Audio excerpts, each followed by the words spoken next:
pelumasan mesin yang berbasis pada use oil analysis. Kalau yang pertama dulu, Mas Nasruddin silahkan di-share screen.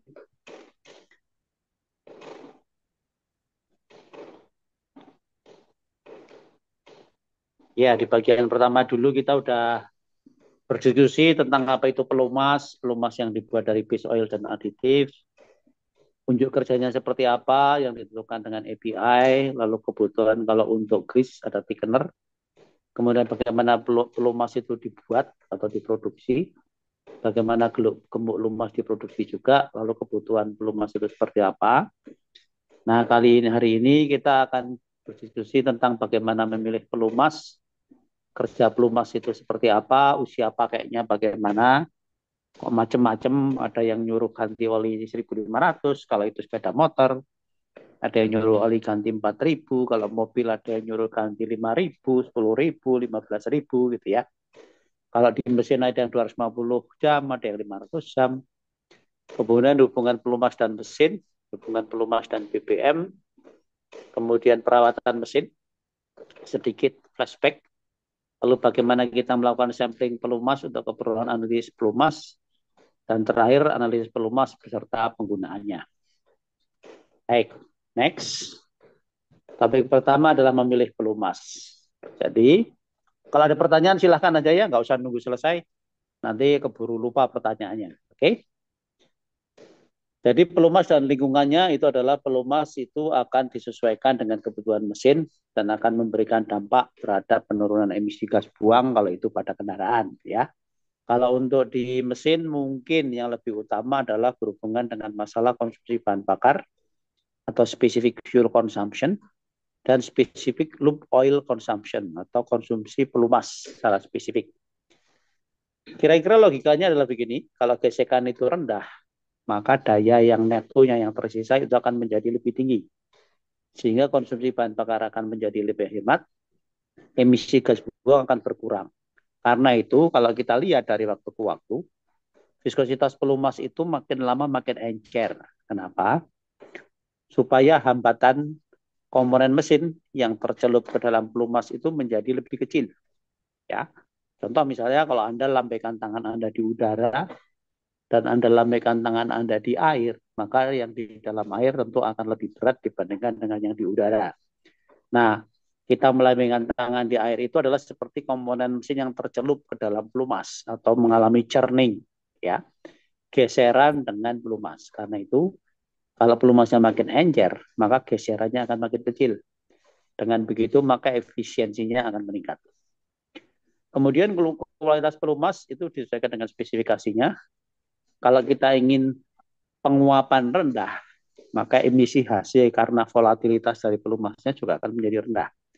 Dan itu bisa dibuat untuk punya sifat agar penguapannya rendah.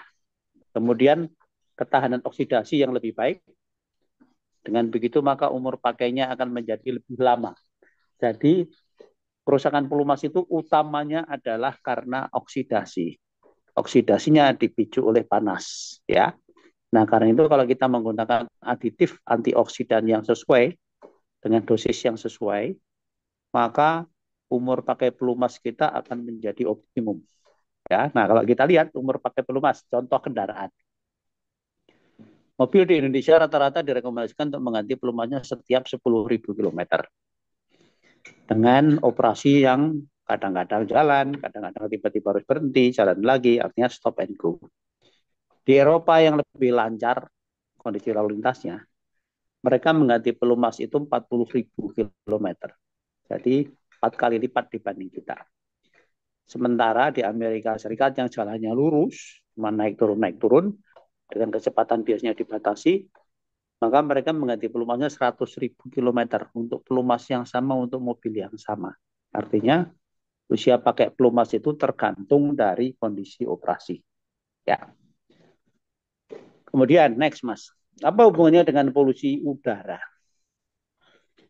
Polusi udara ya di kita itu termasuk yang mengkhawatirkan. Dicurigai bahwa partikulat matter atau PM2,5 mikron ke bawah itu banyak sekali, tinggi sekali. Awalnya dicurigai dari pembangkit listrik tenaga uap yang menggunakan bahan bakar batu bara yang tergantung dari arah angin, di mana kalau bertiup ke arah perkotaan maka kota itu menjadi berkabut. Ya, tapi belakangan orang sadar bahwa sebetulnya gelapnya kota karena seperti kabut itu bukan kabut, tapi itu adalah semacam asap dari partikulat matter yang ukurannya 2,5 mikron atau kurang. Contohnya adalah kalau lebaran, seperti yang ada di slide ini. Ya, lebaran H-1, jadi sehari sebelum lebaran, gelap. Lebaran H-2, sudah lepas lebarannya atau H0, itu pas sholat id, masih gelap. Lebaran hari kedua, ya, mulai terang. Lebaran hari ketiga, terang sekali, gitu ya. Kenapa? Karena kendaraan di Jakarta ini pada pergi mudik. Nah, di situ kita bisa lihat bahwa kontribusi dari kendaraan itu tinggi. Kendaraan bermotor menyumbang emisi terbesar. Regulasi emisi harus diberlakukan secara ketat. Sementara kita tidak mengenal pembatasan usia pakai kendaraan. Sementara juga masyarakat penggunanya tidak mengikuti rekomendasi produsen kendaraan untuk menggunakan bahan bakar yang sesuai dengan desainnya. Ya, akibatnya seperti ini. Selain kita juga masih menggunakan pelumas yang notabene kekentalannya masih cukup tinggi. Next, Mas. Baik. Jadi kalau kita lihat di sini, regulasi emisi di kita tahun 2003 baru Euro 2 untuk mobil, sepeda motor maupun kendaraan diesel. Tahun 2013 Euro 3 untuk sepeda motor saja. Karena itu kita lihat sepeda motor sekarang knalpotnya besar-besar ya, karena di dalamnya ada catalytic converter. Kemudian tahun 2018 untuk mobil bensin itu sudah Euro 4. Tahun 2022 untuk mobil diesel sudah Euro 4, tapi kemudian digeser jadi tahun 2023. Bahan bakar minimum harusnya RON-nya 91, kita masih pakai RON 90. Bahan bakar diesel seta number 51 itu minimum ya. Kita masih pakai biodiesel itu sekitar 49-50. Jadi kalau kita lihat, kita itu masih ketinggalan jauh dibandingkan yang lain ya. Di tempat lain sudah Euro 5, sudah Euro 6 tahun 2008.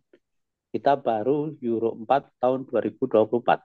Nah, karena itu kita butuh untuk mengurangi emisi ini, apalagi kita mengadopsi protokol Paris, di mana kita berjanji pada tahun 2030 untuk menurunkan emisi CO2 sebanyak 32%. Nah, tentu harus diupayakan dengan berbagai macam usaha. Antara lain, kita mengefisienkan mesin kita dengan menggunakan pelumas yang benar, dengan menggunakan pelumas yang encer atau yang viskositasnya semakin rendah. Next, Mas.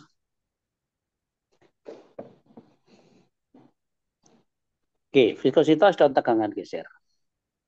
Kalau kita lihat kurva di sebelah kiri ini, menghubungkan antara viskositas dan tegangan geser, itu kira-kira kalau tegangan gesernya makin tinggi, maka viskositasnya akan makin encer. Artinya, kalau kita mempunyai dua permukaan yang bergerak relatif, kemudian salah satu permukaan kita bebani, maka akan terjadi geseran ketika salah satu permukaan itu bergerak. Makin cepat bergeraknya, shear rate-nya makin tinggi, maka viskositasnya makin encer. Jadi sebetulnya pelumas yang berada di celah untuk memisahkan dua permukaan yang bergerak relatif agar tidak bertemu, agar koefisien gesernya kecil, itu sebetulnya mengalami perubahan viskositas. Kalau viskositasnya makin encer, maka kemungkinan lapisan filmnya akan makin tipis. Kalau lapisan filmnya makin tipis, kemungkinan gesekannya makin besar. Jadi di sini kita lihat semakin encer viskositas semakin rendah, hambatan geser yang harus dilawan oleh komponen yang bergerak di dalam pelumas semakin rendah. Rugi-rugi geser semakin rendah, semakin efisien, konsumsi bahan bakar semakin rendah, emisi gas buang juga akan berkurang. Karena itulah kemudian trennya kita lihat pelumas semakin lama semakin encer. Ya, next, Mas. Nah, kemudian viskositas itu distandarkan. Jadi supaya orang ketika beli pelumas nggak bingung, saya mau beli pelumas misalkan disebut sentistok-nya gitu ya, misalkan berapa, 10 sentistok. Nah, yang jualan bingung kan, karena yang mau dipilih pelumas yang mana. Karena itu kemudian sama SAE distandarkan dengan ketentuan yang disebut sebagai SAE J300. Jadi di sini kalau kita lihat di tabel ini, ada dari 0W, 0W itu bukannya tidak punya viskositas, tapi 0W itu punya viskositas 3,8 cm3 pada 100 derajat Celcius. Kemudian 5W 3,8 masih, 10W 4,1, 15W 5,6. Dan seterusnya sampai kemudian SAE 60, 21,9. Ya. Nah, jadi kalau kita sekarang mengenal pelumas SAE 10W40, berarti rentangnya adalah antara 4,1 sampai dengan 12,5. Artinya, ketika temperaturnya rendah, maka viskositasnya dia tinggi seperti viskositas SAE 40 pada temperatur paling rendah sebetulnya minus 18 derajat Celcius ya. Sedangkan kalau temperatur tinggi, maka viskositasnya adalah sama dengan 10W pada temperatur 100, yaitu 4,1 gitu ya. Jadi rentangnya cukup lebar, sekitar 8,4. Nah, karena perubahan viskositas yang diizinkan itu adalah berkurang 15% dan meningkat 25%. Maka di antara rentang yang 8,4 itu, kalau kita bagi 2 kali 25%, berarti sekitar 2. Ya. Jadi kalau misalnya tengah-tengahnya adalah antara 4,1 dengan 12,5 itu adalah sekitar 4, tambah 4 berarti 8 sekian, atau 9,3 lah di sini ya. Maka kemudian dikurangi 2 berarti masih di dalam range-nya dia. Karena itulah kemudian viskositas pelumas dengan viskositas yang mempunyai rentang seperti itu atau disebut sebagai multigrid, kita tidak perlu mengganti terlalu cepat. Kita bisa menggunakan pelumas itu dengan usia pakai yang lebih panjang, ya, karena viskositasnya fleksibel di antara range yang cukup lebar. Jadi apa itu viskositas? Adalah kemampuan fluida untuk menahan beban geser. Viskositasnya mengikuti standar SAE 300 atau yang sering disebut sebagai SAE 10W 40, 20W 50 dan sebagainya. Kemudian menunjukkan tingkat kekentalan pelumas menjadi penentu utama kinerja pelumas. Next, Mas. Pak, izin tanya, Pak. Ya, silakan. Maaf, Pak. Tadi yang range itu kan boleh turun 15% atau naik 20% kan, Pak? Berarti. Naik 25%. Oh ya, 25%. Nah, itu apakah ada batasnya, Pak? Maksudnya kayak range maksimumnya itu berapa gitu? Kayak tadi kan eh, Pak Trius ngasih contohnya 10 10W 40. 40. Berarti Hmm. dia dari 4,1 sampai 12,5. Nah, itu Hmm. boleh nggak kalau misal ada orang yang entah gimana bisa bikin 0W sampai 60 gitu. Itu masalah nggak, Pak, kira-kira? Nggak ada, deh. Oh, Jadi nggak mungkin. nggak mungkin. Karena fish oilnya nggak mungkin punya viskositas dengan rentang seperti itu. Jadi nggak mungkin orang bikin 0W 60 gitu nggak ada. Berarti Karena ya, pasti Pak. akan terbatas. Misalnya ya kalau 0W itu paling 15. 0W 10, 0W 15. Ya 5W 15, 5W 20. Jadi kita bikin 0W 25 aja nggak bisa. Gitu. Karena base oilnya nggak ada. Hmm. Berarti Gitu. sebenarnya nggak ada kayak maksimum range-nya, tapi memang secara kenyataan eh, benar-benar nggak bisa aja dibikin gitu ya, Pak. Ya benar-benar nggak bisa dibikin. Karena tidak ada base oil yang punya rentang viskositas selebar itu. Oke, siap, kasih, Pak. Oke, baik. Next, Mas. Oke, nah kinerja peluk selain SAE tadi, maka kita kenal juga kinerja pelumas ya. Kalau kinerja pelumas untuk pelumas bensin itu mulainya dari SA, S-nya itu spark ya. Kemudian yang terakhir ini tahun 2022 itu ada SP. Jadi SA, SP, SC dan seterusnya sampai SP. Kemudian kalau diesel dimulai dengan C, C itu kompres atau komersial, CA, CB, C dan seterusnya yang sekarang paling tinggi adalah CK atau FA4 ya. Nah, lalu apa bedanya? Nah, ini ada di dalam tabel di sebelahnya. Jadi kalau misalkan sekarang ini mungkin SA ya. Nah, yang ada tinggal SH, SC, SL, SM, SN. Maka kalau SH dia punya deposit control, ya artinya kotoran yang terbentuk akan terjaga dari pembentukan deposit atau kotoran. Kalau sludge reduction nggak ada. Jadi SH nggak punya kemampuan untuk mencegah atau tidak bertambahnya sludge. Sludge-nya datang dari mana? Sludge-nya datang dari pelumas yang teroksidasi atau dari aditif TBN booster yang berlebihan. Itu akan menjadi sludge. Kemudian oxidation reduction, dia punya kemampuan itu, jadi bisa menghambat terjadinya oksidasi. Kemudian anti wear performance-nya ada, corrosion protection-nya ada, tapi foam prevention-nya nggak ada. Jadi tidak menggunakan aditif anti foam, sehingga bisa muncul terjadinya foam. Oil consumption-nya nggak bisa diatur, lalu phosphorus kontennya turun, karena ini salah satu yang berpotensi untuk menjadi sludge. Nah, begitu SC masih sama, tetapi ada tambahannya yaitu dia bisa mengendalikan konsumsi oli. Yang SL lebih baik lagi. Deposit kontrolnya lebih kuat, artinya aditif-aditifnya lebih banyak. Aditif antioksidan lebih banyak, sehingga kita bisa memakai lebih lama. Anti-wear-nya lebih banyak, gitu, sehingga kausan mesinnya kecil. Korosinya lebih banyak, ya oil consumption-nya kontrolnya juga lebih baik, dan seterusnya. Sampai dengan SN akan seperti itu. Jadi, makin ke sini, kinerja pelumas itu makin baik. Kalau dulu pelumas ketika dibuat tanpa aditif itu ganti oli paling cuma 1.000 km untuk mobil. Sekarang ganti oli sudah banyak yang merekomendasikan sampai dengan 15.000. Tapi sebetulnya berapa lama pelumas itu bisa dipakai di kendaraan kita? Kalau untuk mobil di Indonesia ini sebenarnya pelumasnya bisa dipakai sampai dengan 30.000. Cuman dengan pertimbangan bahwa orang mengoperasikan kendaraan dengan berbagai macam style. Ya, kondisi lalu lintasnya beda-beda. Di Jakarta stop and go parah. Di Bandung kalau weekend parah, tapi kalau weekday enggak. Kemudian travel yang berjalan antar kota lewat jalan tol relatif operasinya lebih konstan. Ya. Nah, dirata-ratakan dengan berbagai macam style pengendaraan, berbagai macam kondisi lalu lintas gitu ya. Berbagai macam merek dan jenis oli, maka dipukul rata kira-kira rata-rata pelumas itu akan aman dipakai sampai dengan 10.000 km untuk mobil, 4.000 km untuk sepeda motor. Kenapa? Karena sepeda motor bekerja dengan putaran lebih tinggi.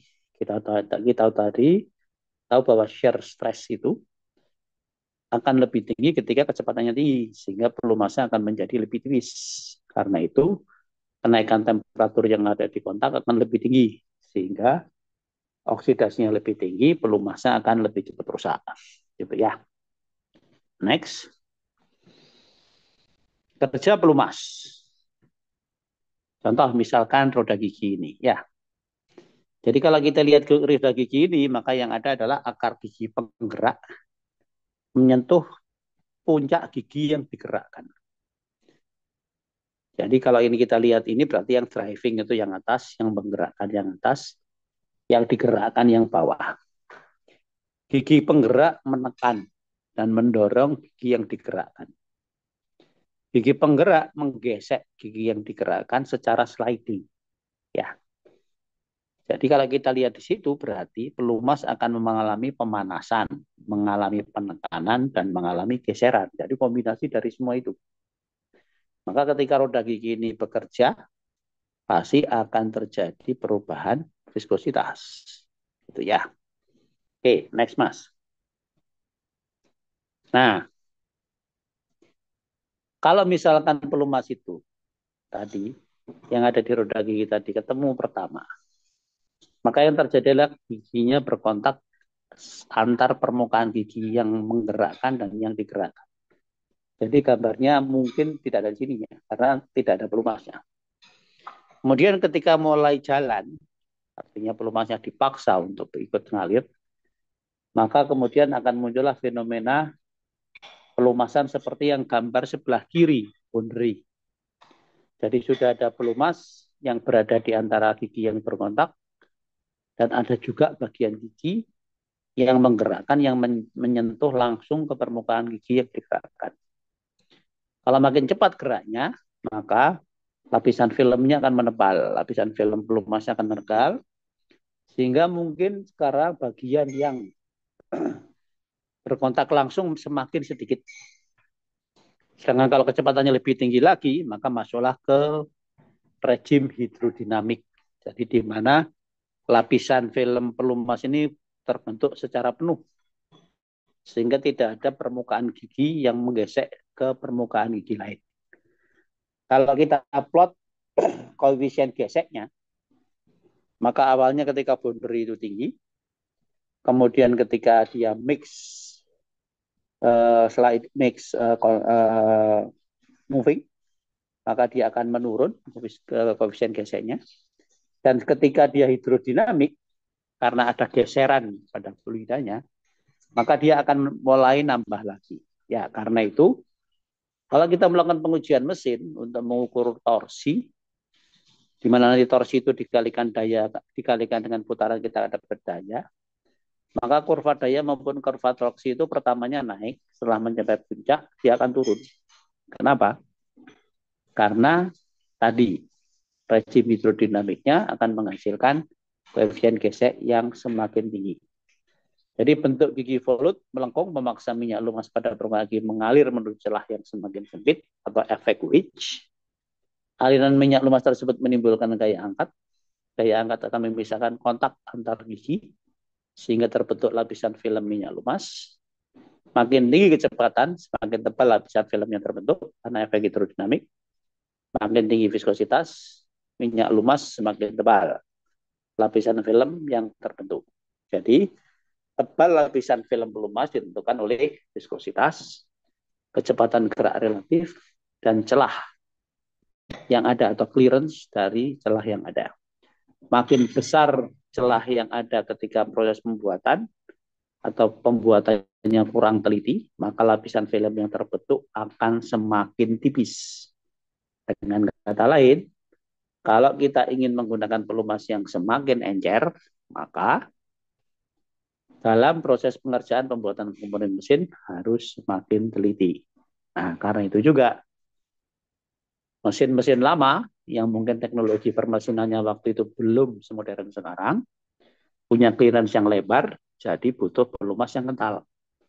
Mesin-mesin yang baru dengan pembuatan yang lebih presisi, celahnya semakin sempit, cocok untuk pelumas yang semakin encer. Ya. Next. Oke. Ini adalah contoh dari mesin dua langkah, ya, di mana kita tidak bisa menyimpan pelumas di ruang crankcase atau di ruang tempat poros engkol berada yang ada panah merahnya muter-muter itu. Ya, kita tidak bisa menyimpan pelumas di situ. Kenapa? Karena ruangan itu berhubungan dengan ruang bakar. Jadi akhirnya kalau pelumas di sepeda motor dua tak seperti Bajaj, seperti Vespa lama, seperti Yamaha RX King dan sebagainya, maka pelumasnya dicampur dengan bahan bakar. Bahan bakar masuk lewat lubang yang warnanya ada panah warna hijau, ya, di sebelah kanan, kemudian masuk di ruang di bawah piston. Ketika pistonnya ke atas, maka ruang di bawah piston akan membesar volumenya sehingga tekanannya turun. Lalu katup harmonikanya akan membuka, sehingga campuran bahan bakar, udara, dan pelumas masuk. Kemudian ketika pistonnya bergerak ke bawah, ruangan di bawah pistonnya makin mengecil, tekanannya makin besar, maka akan terdorong masuk ke dalam ruang bakar sambil mendorong sisa pembakaran yang masih ada di dalam ruang bakar. Begitu lubang isamnya tertutup, maka terjadi proses kompresi, diakhiri dengan busi yang menyala, sehingga akhirnya terjadilah pembakaran, dan kemudian piston akan terdorong ke bawah. Jadi di sini langkah ekspansinya akan menghasilkan daya dan buang dan isap kompresi bakar. Jadi ekspansinya hanya satu yang menghasilkan daya, sementara yang untuk langkah buang isap dan kompresi butuh daya. Satu putaran hanya satu kali pembakaran, artinya boros bahan bakar.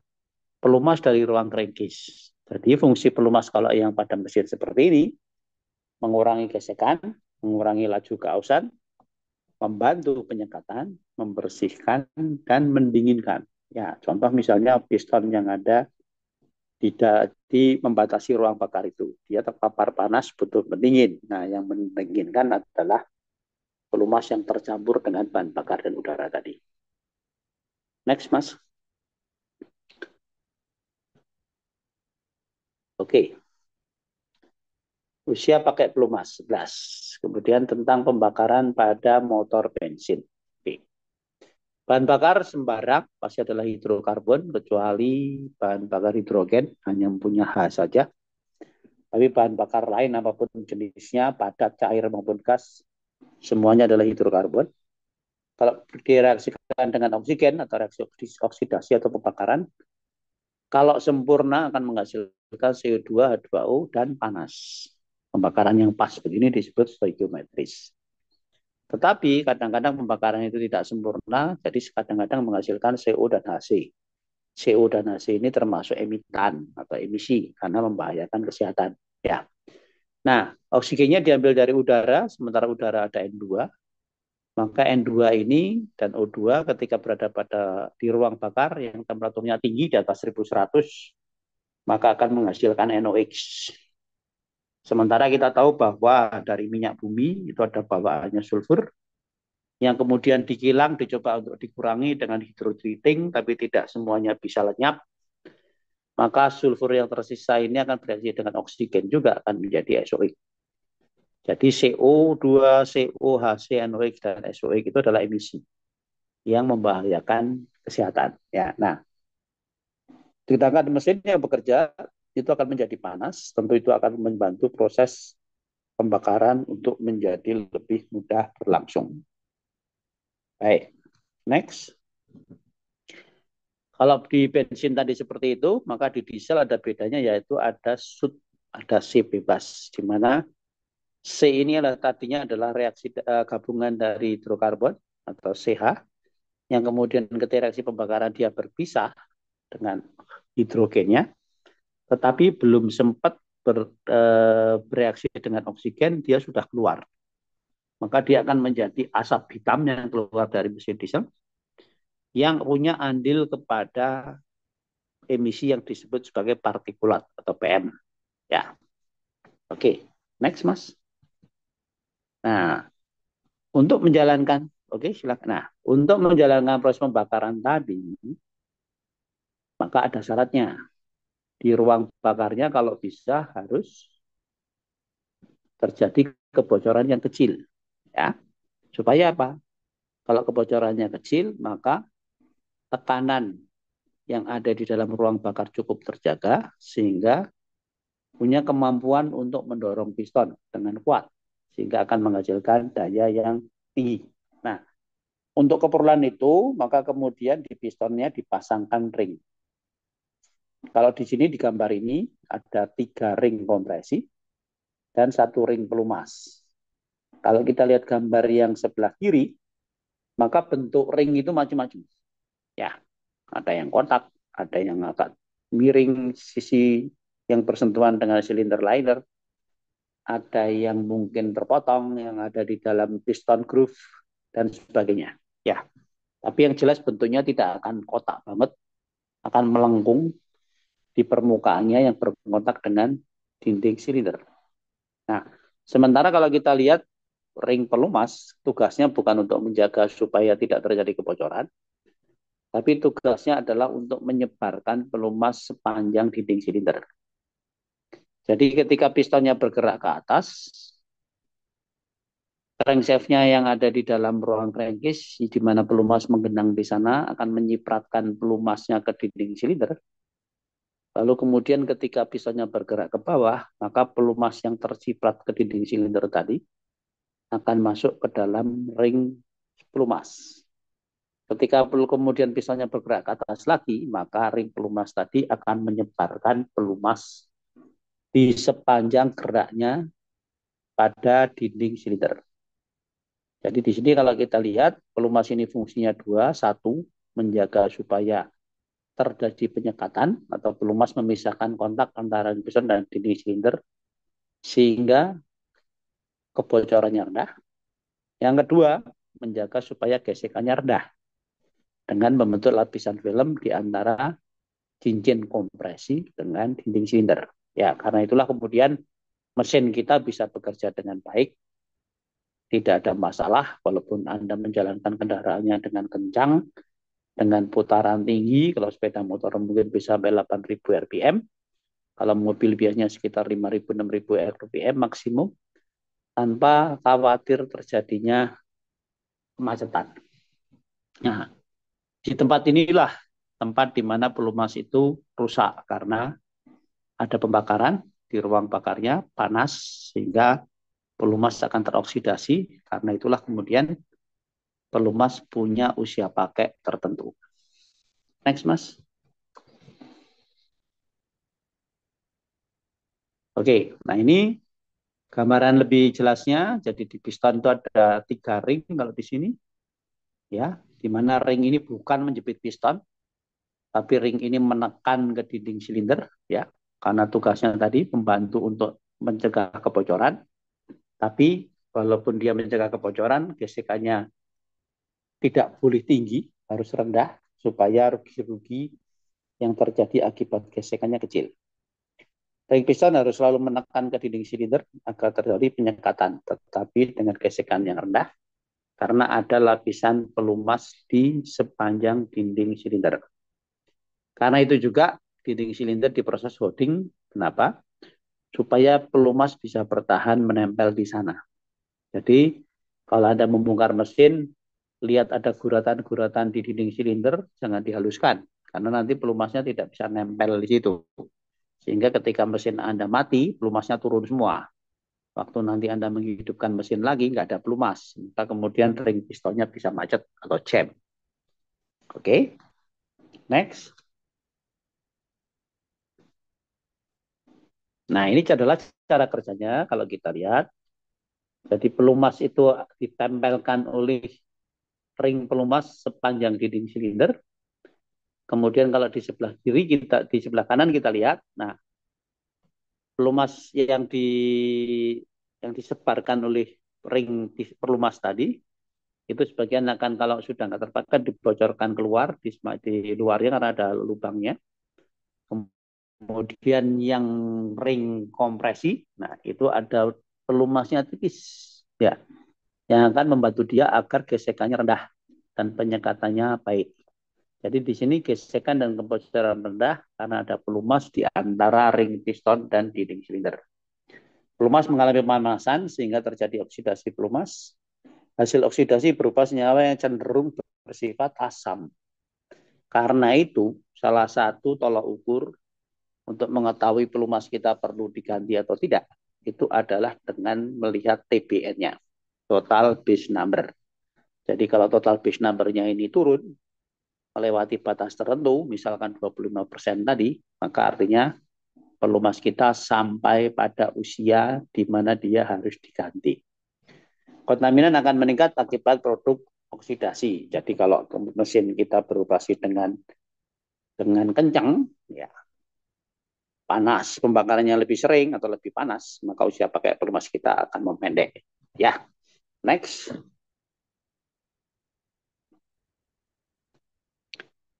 Oke, demikian juga di turbocharger. Kalau putaran mesin di mobil itu hanya mungkin rata-rata kalau mobil sekarang itu rendah sekitar 3.000-an rpm. 3.000 rpm itu kita sudah jalan sekitar 140 km per jam itu. Ya. Jadi kalau Anda membatasi di jalan tol aturannya maksimum 100, ya mungkin cuma sekitar 2.000 rpm. Ya. Tapi putaran di turbocharger bisa puluhan kali lipat dibanding dengan putaran mesin. Karena turbocharger ini yang menggerakkan bukan mesin tetapi gas buang. Jadi makin banyak gas buangnya, turbinnya akan berputar makin cepat, akan menggerakkan kompresor dengan putaran yang sama. Kompresor akan mengisap udara dan kemudian memasukkan ke dalam ruang bakar melewati intercooler. Ya. Jadi bearing yang ada di turbocharger itu, karena putarannya tinggi, mungkin belasan ribu, 15.000, 25.000, maka dia akan mengalami geseran yang lebih tinggi dan juga gesekan yang lebih tinggi karena cepatnya, ya. Maka disitulah terjadi kerusakan dari pelumas tadi. Karena itu kalau kita lihat, kalau Anda punya mobil yang menggunakan turbocharger, misalkan mobil dengan cc kecil seperti Toyota Rise atau Daihatsu Rocky, atau mungkin yang kelasnya lebih di atas adalah CR-V, maka penggantian pelumasnya tidak lagi berdasarkan kilometer, tetapi ada indikator di dashboard di mana kapan Anda harus mengganti pelumas. Caranya gimana? Caranya hanya sekedar melihat di elektrik dari pelumas yang ada di dalam mesin. Ya. Ada batasannya, kalau di elektriknya mencapai tertentu, maka kemudian indikator di dashboard akan menyala. Ya, menandakan bahwa pelumasnya harus diganti. Nah, pelumas turbocharger ini menggunakan pelumas mesin itu juga, seperti yang ada di gambar kanan bawah, yang backgroundnya biru. Ya, sehingga pada mesin yang menggunakan turbocharger, kerusakan pelumasnya akan menjadi lebih cepat. Apalagi kalau Anda sering akselerasi. Ya, maka geserannya akan berubah-ubah, pelumasnya akan mengalami tekanan geser yang berubah-ubah, dia akan menjadi fluktuatif dari kental ke encer, apalagi juga turbocharger itu panas, gitu ya. Maka Anda kemungkinan harus mengganti pelumas dengan lebih sering. Next, Mas. Pak mau bertanya Pak, Ya, silakan, Dek. kan itu kalau yang dari tadi dijelasin ini si dari oil tanknya itu kan dia menggunakan oli yang sama untuk semua komponen Pak. Nah itu tuh apakah artinya untuk ketebalan film yang kita gunakan pada setiap komponen itu tuh harus sama apa gimana Pak? Enggak, Dek. Jadi ketebalan film itu tergantung dari kecepatan geser, tergantung dari clearance ketika komponen itu dibuat, ya. Kemudian tergantung dari beban dan tergantung dari putaran. Ya, jadi kalau putarannya tinggi, lapisan yang film yang terbentuk akan kemungkinan berpotensi untuk tebal. Kalau kemudian bebannya besar, maka lapisan film yang terbentuk kemungkinannya tipis. Kalau clearance awalnya lebar, maka kemungkinan lapisan film terbentuk akan tipis juga. Itu. Ya, Tapi jadi ya. ya kan berarti Pak untuk setiap komponen itu kita harus mempertimbangkan si eh, apa si profil kecepatan dari si olinya itu sendiri kan Pak. Ya, ya, jadi Nah, karena itulah kemudian ketika memilih pelumas, ikutilah rekomendasi dari pembuat mesin itu. Karena yang tahu desainnya, ini ketebalan clearance-nya awalnya berapa, nanti akan bekerja pada kecepatan berapa, dan seterusnya, adalah yang bikin. Ya, nah kalau Anda beli mesin atau beli kendaraan, bacalah buku pedomannya. nggak Di dalam maksudnya pedoman. kalau kondisinya saya yang sebagai produsennya gitu, sebagai yang mendesainnya gitu, Pak. Nah, sebentar.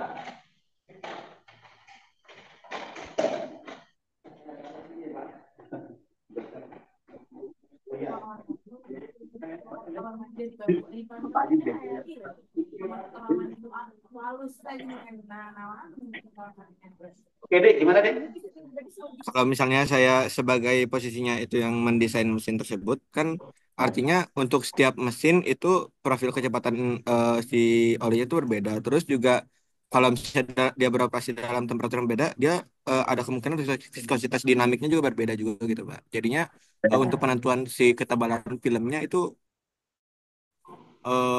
berarti bakal disesuaikan apa gimana? Mana yang jadi variabel bebas yang Oke, variabel terikatnya gitu ini, Pak dalam pemilihan tebal dan ini oli. Dek. Yang pertama, perancang itu akan mempertimbangkan adalah regulasi yang berlaku, terutama regulasi emisi gas buang. Ya, jadi kendaraannya akan dibuat untuk memenuhi regulasi emisi gas buang yang mana? Misalkan, sekarang di Indonesia sudah wajib memenuhi regulasi emisi Euro 4. Maka dia akan lihat CO-nya harus berapa, HC-nya berapa, NOx-nya berapa. Oke, saya harus membuat mesin yang emisinya nanti di bawah itu.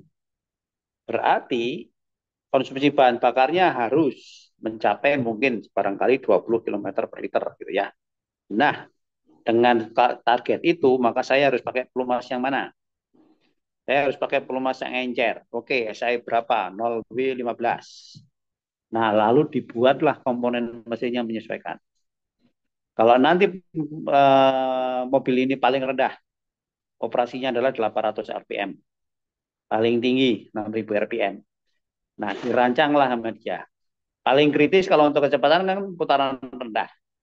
Putaran rendah pasti lapisan filmnya akan rendah. Nah, jangan sampai lapisan filmnya menjadi lebih tipis dibanding jumlah kekasaran permukaan yang berkontak. Ya, kemudian itu kalau melihat kecepatan. Kemudian kalau kita melihat beban, ya beban yang paling besar ada di mana? Oh, ada di crankshaft, sama ada di valve train, gitu ya. Valve train itu tempat di mana katupnya didorong, ditekan oleh camshaft, ya. Maka dia akan melihat di bagian kritis itu. Oke, kalau di situ bebannya paling tinggi berapa? Jadi semuanya diambil di kondisi ekstrim semua deh, worst case. Beban paling tinggi berapa? Maka lapisan filmnya harus punya tebal minimum, tidak boleh kurang dari jumlah kasaran permukaan yang berkontak di tempat itu. Dan Ber- seterusnya. Berarti kalau dalam kasus turbocharger kan dia cenderung dalam kecepatan tinggi tuh dia panas, Pak. Nah, berarti kita pemilihan viskositasnya itu ketika temperatur tersebut yang paling kritis tertingginya gitu, Pak. Betul. Jadi kalau di turbocharger karena putarannya tinggi, berarti geserannya tinggi kan? Makanya yang disesuaikan adalah clearance-nya. Di bearingnya harus berapa clearance-nya? Bearingnya kan dia bantalan luncur ya. Maka clearance-nya harus ditentukan berapa. Nah, dengan begitu ternyata nanti temperatur kontaknya tinggi, berarti laju oksidasinya tinggi. Berarti umur pakai pelumas saya akan berkurang dengan sekian persen. Maka kemudian dibuatlah sensor untuk menentukan penggantian pelumas itu yang akan memberikan warning pada kondisi ketika pelumasnya sudah punya di elektrik. Itu deh, karena makin banyak kontaminannya, di elektriknya akan makin naik. Ya, makin gampang menghantarkan listrik. Gitu deh. Oh ya, satu satu lagi Pak. Konsekuensinya Pak kalau misalnya di turbocharger, misalnya kita ada kesalahan dalam penentuan si oli tersebut, itu tuh ada kemungkinan nggak Pak kalau misalnya si apa panas yang dari exhaust gas turbinnya itu tuh dia terambat konduksi ke si eh, kompresor inlet sehingga dia nyebabin auto ignition gitu Pak. Enggak bisa deh. Jadi turbocharger itu menggerakkan kompresor, kompresor mensuplai kebutuhan udara untuk di ruang bakar. Ya. Nah, banyaknya udara yang dimasukkan itu ditakar karena itu ada bypass. Ya, jadi dibatasi dengan boosting pressure. Boosting pressure-nya tidak boleh lebih dari tertentu. Kalau boosting pressure-nya lebih dari tertentu, maka dia dibuang, dibocorkan keluar nih. Sebab kalau tekanan boosting pressure-nya terlalu besar, tekanan yang masuk ke dalam ruang bakar semakin tinggi, ketika proses kompresi di akhirnya akan tercapai tekanan yang tinggi sekali. Tekanan yang tinggi sekali akan mengantarkan kepada detonasi kalau auto ignition temperaturnya tercapai. Ya, kalau untuk mobil bensin, detonasi itu merugikan karena bisa merusakkan mesin, terutama piston. Kalau di diesel, deh, diesel itu detonasi terus. Ya, jadi makin banyak terjadi detonasi di banyak titik, diesel akan menghasilkan daya yang makin tinggi dengan suara makin halus. Jadi karena itulah kalau di diesel bahan bakar tolak ukurnya adalah setan number, karena setan number adalah tolak ukur untuk waktu tunggu pembakaran yang pendek. Jadi akan lebih gampang nyala. Sebenarnya kalau oktanabur di bensin itu justru tolak ukur untuk melihat ketahanan terhadap detonasi. Makin tinggi ronnya, makin sulit untuk menyala, berarti makin sulit untuk terjadi detonasi. Itu deh. Oke? Baik, terima kasih Pak. Baik. Apa izin bertanya, Oke. Pak? Ya, silakan. Kan Pak, dalam sistem pemanfaatan udara itu ada dua ya Pak. Ada yang menggunakan turbocharger, lalu ada yang menggunakan supercharger. Nah, yang Hmm. itu Pak, kenapa pabrikan-pabrikan mobil itu kebanyakannya pakai turbocharger, sedangkan turbocharger itu kan suka ada lag Pak.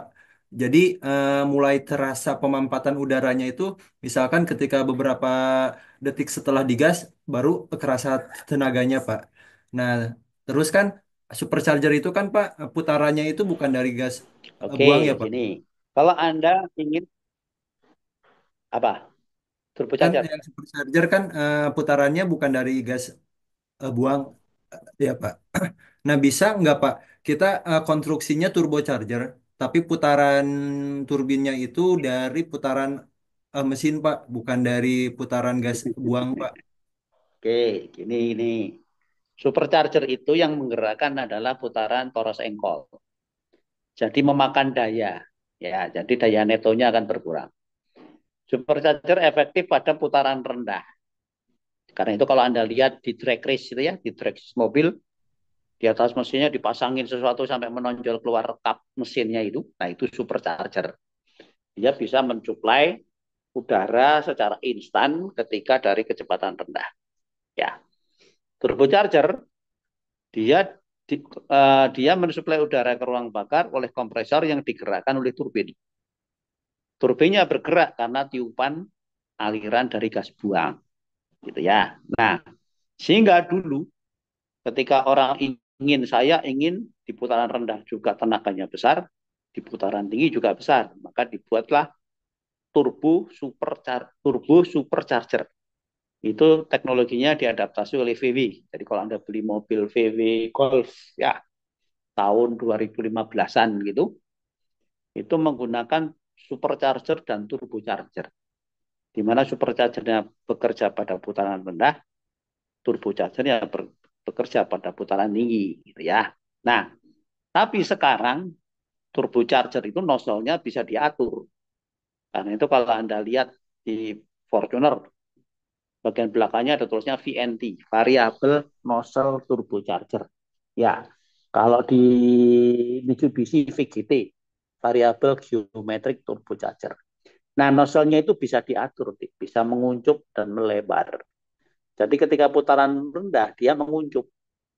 Sehingga kecepatan gas buang keluar dari nozzle itu menumbuk sudut turbin kencang. Sementara nanti ketika sudah kencang, dia melebar.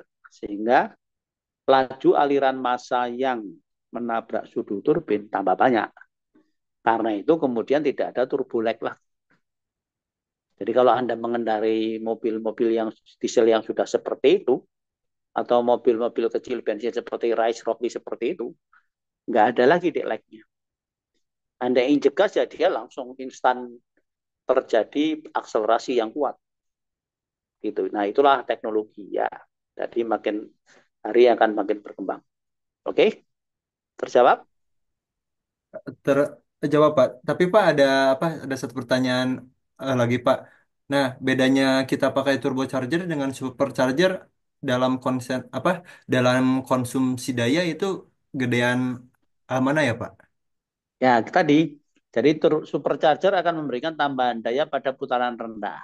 Sehingga akselerasinya kuat. Karena itu cocok untuk drag race. Cocok untuk akselerasi di putaran rendah. Turbocharger akan memberikan tambahan daya pada putaran tinggi. Ya, sehingga Anda bisa lebih kencang. Gitu kan? Nah, tapi sekarang dengan teknologi turbocharger yang sudah disempurnakan dengan variabel nozzle itu, maka tidak ada lag-nya lagi. Jadi mulai dari putaran rendah pun turbocharger sekarang sudah bisa memberikan akselerasi yang kuat. Gitu deh. Sehingga supercharger sepertinya pelan-pelan ditinggalkan kecuali untuk lomba drag race. Oke? Okay? Ya Pak.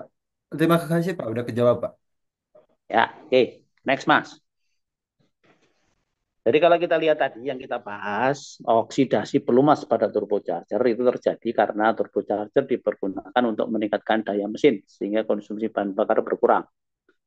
Efisiensi meningkat, emisi gas buang berkurang. Bearing pada turbocharger berputar dengan kecepatan sangat tinggi dan sangat fluktuatif karena kalau Anda injek gas, lepas gas, maka artinya suplai gas buang yang memutar turbin itu akan kalau injek gas banyak, kalau lepas gas kurang, kan? Jadi putaran pada bearing turbocharger itu fluktuatif sekali. Akibatnya geserannya tinggi. Karena itu viskositas berubah-ubah dengan cepat. Akibatnya oksidasi pelumasnya menjadi tinggi sehingga umur pakai pelumas memendek.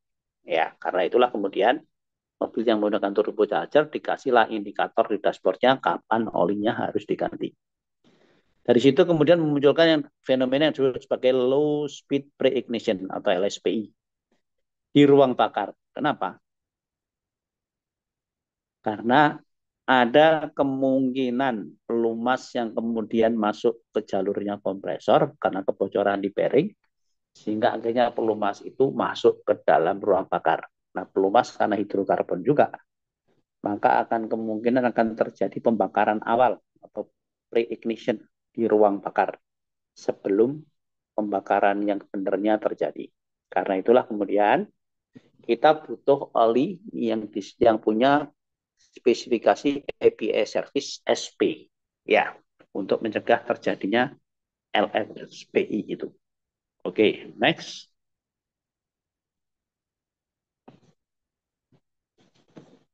Ya, oksidasi adalah merupakan kondisi yang paling merugikan untuk penggunaan pelumas kita.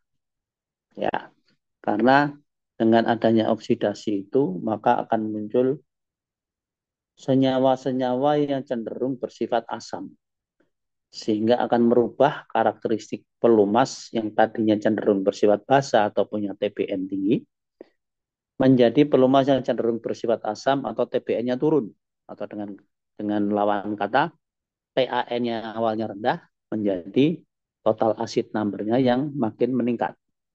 Kalau pelumas itu bersifat asam, maka dia akan mengkorosi logam yang ada di dekatnya. Jadi kalau kita lihat di dalam flowchart ini, Anda bisa mengikuti bagaimana terjadinya deposit di dalam mesin untuk kotoran, bagaimana terjadinya varnish. Varnish itu coklat-coklat seperti lemari yang warnanya coklat di pelitur itu. Kemudian bagaimana terjadinya lumpur di dalam pelumas, di dalam crankcase, karena diawali dengan oksidasi tadi. Ya, jadi bisa lihat di situ mulai dari lubrikan, kemudian inisiasi terjadinya oksidasi, lalu kemudian ada reaksi oksidasinya dan seterusnya sampai akhirnya terbentuk sludge, varnish dan deposit tadi. Jadi di sini oksidasi adalah penyebab utama berkurangnya umur pakai pelumas. Oksidasi adalah reaksi molekul hidrokarbon pelumas dengan oksigen yang dikatalis oleh panas. Produk oksidasi adalah senyawa yang bersifat asam sehingga menurunkan TBN dan menimbulkan kontaminan. Yang keduanya dapat mempercepat kehausan dan menimbulkan sludge atau varnish yang bisa menghambat suplai pelumas. Next. Nah, sebenarnya pelumas kita itu berapa lama bisa dipakai itu tergantung dari yang namanya condemning limit. Jadi condemning limit adalah batas kelayakan penggunaan minyak lumas.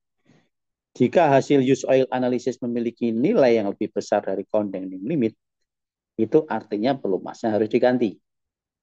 Misalkan kalau untuk viskositas boleh naik 25%, tapi turun tidak boleh lebih dari 15%. TBN dan TAN boleh naik atau turun 25%, gitu ya.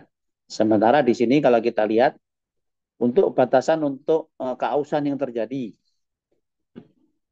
kalau keausannya itu adalah di sini dibilangnya kurang dari 100 mg untuk FE, maka itu normal. Tapi kalau antara 100 sampai 200 mg itu berarti abnormal. Kalau critical artinya di atas 200 dan seterusnya. Jadi dari hasil kausannya itu kita bisa melihat usia pakai pelumas kita sebetulnya masih bisa dipakai berapa lama. Termasuk di situ ada kandungan sut dan kandungan bahan bakar yang terlarut di dalam pelumas. Ya, jadi aslinya adalah kita kalau mengganti pelumas berpatokan pada condemning limit ini. Tetapi untuk melakukan pemeriksaan pelumas butuh biaya. Yang biayanya mungkin lebih tinggi dibandingkan kita ganti oli kalau itu untuk kendaraan ringan seperti kendaraan kita atau sepeda motor. Ya, daripada kita menunggu analisa pelumas yang barangkali nanti kesimpulannya adalah pelumas kita harus diganti, ya sudah. Mendingan kita langsung beli pelumas baru, kita ganti saja sesuai dengan rekomendasi pembuat kendaraan. Ya. Walaupun aslinya seharusnya umur pakai pelumasnya mengikuti condemning limit ini. Gitu ya. Next, Mas. Jadi rekomendasi penggunaan pelumas kalau untuk transportasi jarak jauh biasanya adalah tergantung dari jarak tempuh atau kilometer. Kalau industri, waktu operasi mesin, jadi tergantung berapa lama mesin itu sudah dioperasikan. Kemudian bergantung pada kondisi operasi mesin. Karakteristik operasi mesin, kalau sering start-stop atau putaran beban mesinnya berubah-ubah, umur pakai pelumasnya memendek. Kemudian kalau operasi stasioner atau kontinu, maka umur pakai pelumasnya memanjang. Nah, karena itulah, kalau untuk kendaraan, kita patokannya kilometer. Kalau kita pakai mesin, kita patokannya jam. Tapi kalau kita ingin mesin kita handal, maka kita melakukan sampling minyak lumas, kirim ke laboratorium untuk dianalisa, supaya kita tahu pelumas kita masih bisa dipakai atau tidak, atau ada gangguan apa saja di mesin kita. Jadi umur pakai pelumas ditentukan oleh condemning limit masing-masing parameter spesifikasi pelumas tadi. Oke, ini ada yang bertanya. Arafi. Mas, tolong bacain itunya, Mas. Mas Nasruddin, bacain pertanyaannya tadi. Atau Arafi, tolong utarakan secara lisan aja. Ini cukup banyak sih, Pak.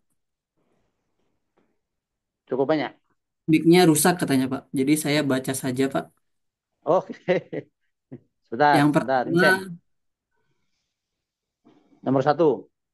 apakah Apakah ada dampak yang ditimbulkan jika sering melakukan pergantian pelumas selain dari segi ekonomis? Pencemaran lingkungan, deh. Ya, jadi pelumas itu tidak boleh sering diganti. Satu, Anda hambur biaya. Kedua, pencemaran lingkungan. Karena di bengkel-bengkel sering pelumasnya dibuang begitu saja ke tanah. Itu mencemari lingkungan, nggak baik. Ya. Walaupun kalau sekarang sudah mulai di bengkel-bengkel pelumas bekasnya ditampung. Karena satu drum pelumas bekas harganya 300.000. Jadi lumayan lah ya untuk menutup sebagian biaya di bengkel. Kebanyakan industri yang menggunakan mesin-mesin yang heavy atau besar-besar tidak mengenal yang namanya pergantian pelumas. Namun banyak melakukan penambahan secara rutin, secara efektif. Mesin ini karena pelumas baru dapat bercampur dengan pelumas yang lama, kualitasnya sudah turun, ya. Jadi kalau misalnya mesin yang butuh pelumas ribuan liter, ya. Contoh misalnya 20.000 liter. 20.000 liter itu kalau dibagi 200 berapa? 100. 100 drum. Ya. Sekali ganti. Waktu ngedrinnya sudah menghilangkan produktivitas. Ya. Kedua, biayanya untuk mengganti semua. Karena itu mereka pakai pedoman. Biasanya dipakai pedoman adalah TPN. Contoh misalnya, pembuat mesin merekomendasikan bahwa TPN minimumnya 20. Oke. Jadi setiap TPN-nya mencapai menjelang 20, maka mereka mengeluarkan sepertiga dari volumenya tadi. Jadi kalau misalnya 20, sepertiganya berarti sekitar 6.500 ya. Keluarkan 6.500, ganti dengan 6.500 lagi pelumas yang baru. Jadi di sisi lain keluarkan pelumas yang bekas, di sisi yang seberangnya masukkan pelumas baru supaya pelumas di dalam mesinnya tetap ya. Kemudian setelah diganti semua, di refresh namanya, ambil sampelnya lagi, diukur TBN. Kalau TBN-nya udah naik, misalnya 30, sudah cukup. Habis itu tiap hari tinggal menambahkan. Ya, misalkan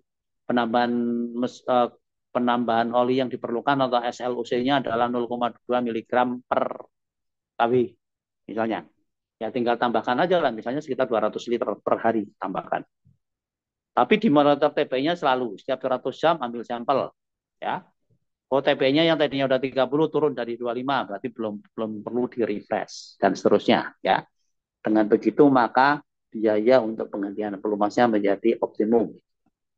3, melanjutkan pertanyaan ketiga, jika pelumas sudah mengalami penurunan sehingga kualitasnya sudah tidak sesuai lagi, bagaimana dampaknya jika menggunakan pelumas campuran dari dua spesifikasi pelumas yang berbeda?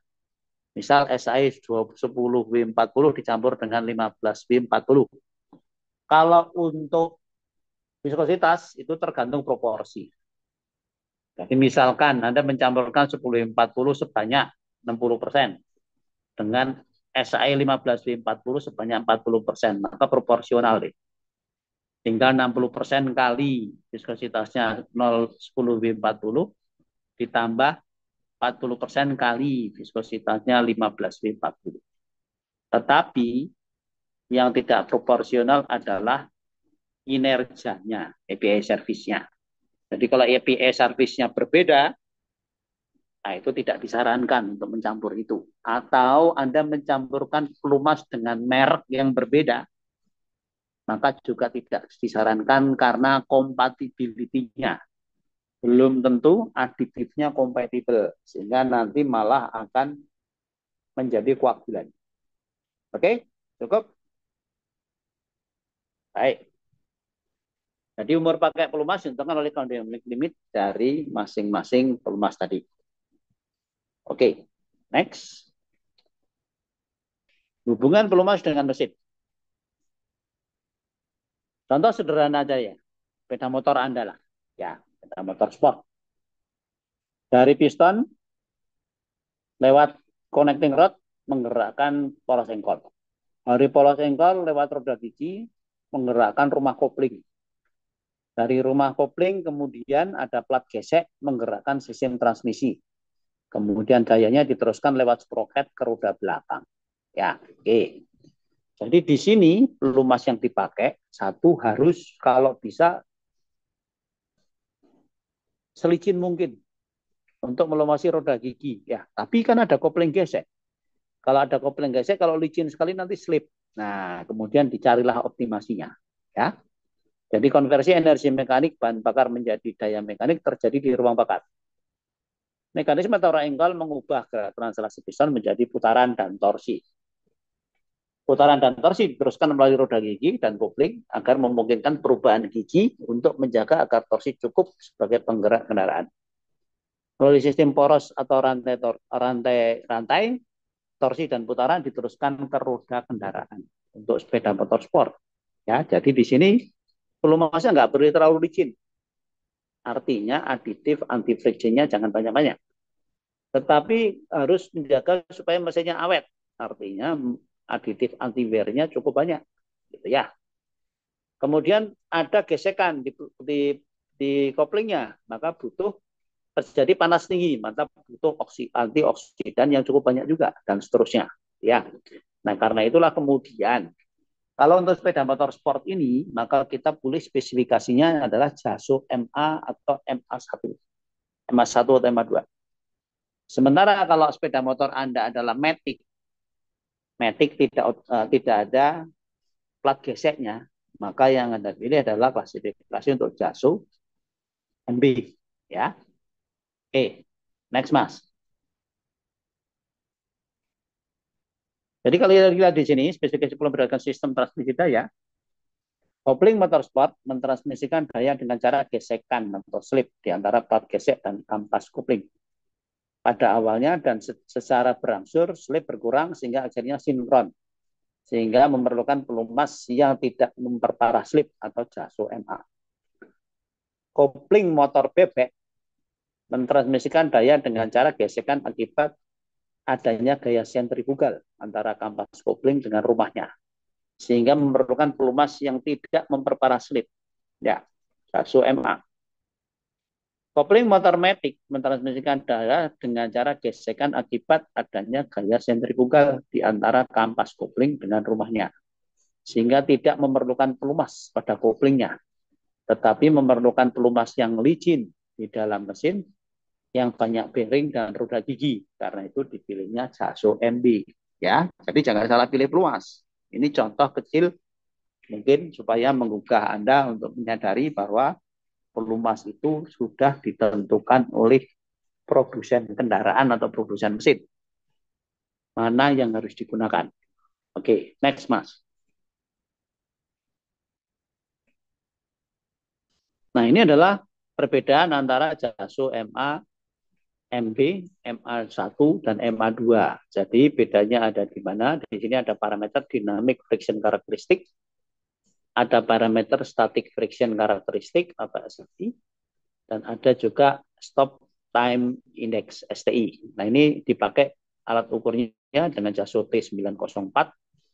Maka dari situ kemudian spesifikasinya ditentukan, ini termasuk klasifikasi yang mana? Yang MA atau yang MB. Kalau MA tidak licin, MA1 seperti MA tetapi lebih tahan beban dinamik. MA2 lebih tidak licin dan lebih tahan beban dinamik. Kalau MB licin. Pilih pelumas sesuai dengan jenis koplingnya, pilih SAE yang sesuai dengan rekomendasi pembuat kendaraan dan temperatur udara lingkungan. Dan kalau Anda lihat di buku petunjuk kendaraan, maka memilih spesifikasi pelumasnya untuk SAE tergantung dari di mana kendaraan itu dioperasikan. Kalau kendaraan dioperasikan di daerah yang bertemperatur tinggi, maka disarankan untuk menggunakan yang SAE-nya tinggi. Sedangkan kalau kendaraan dioperasikan di daerah yang dingin atau temperatur rendah, maka direkomendasikan untuk menggunakan pelumas yang encer. Next, Mas. Oke. Nah, ini tadi kenapa kok tidak boleh menggunakan pelumas yang licin pada motor sport.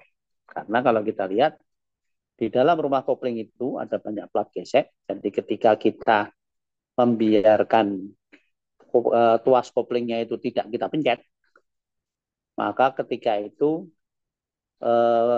tidak terjadi slip di antara plat gesek tadi. Sementara kalau kita tekan tuas koplingnya, maka plat koplingnya akan merenggang. Maka terjadilah di situ slip sehingga akan terjadi gesekan di sana. Kalau kemudian ditekan habis, maka plat geseknya akan renggang sekali dan tidak ada kontak di sana, artinya putarannya bisa berbeda, sehingga kita bisa memindahkan gigi untuk memilih yang sesuai dengan kecepatannya.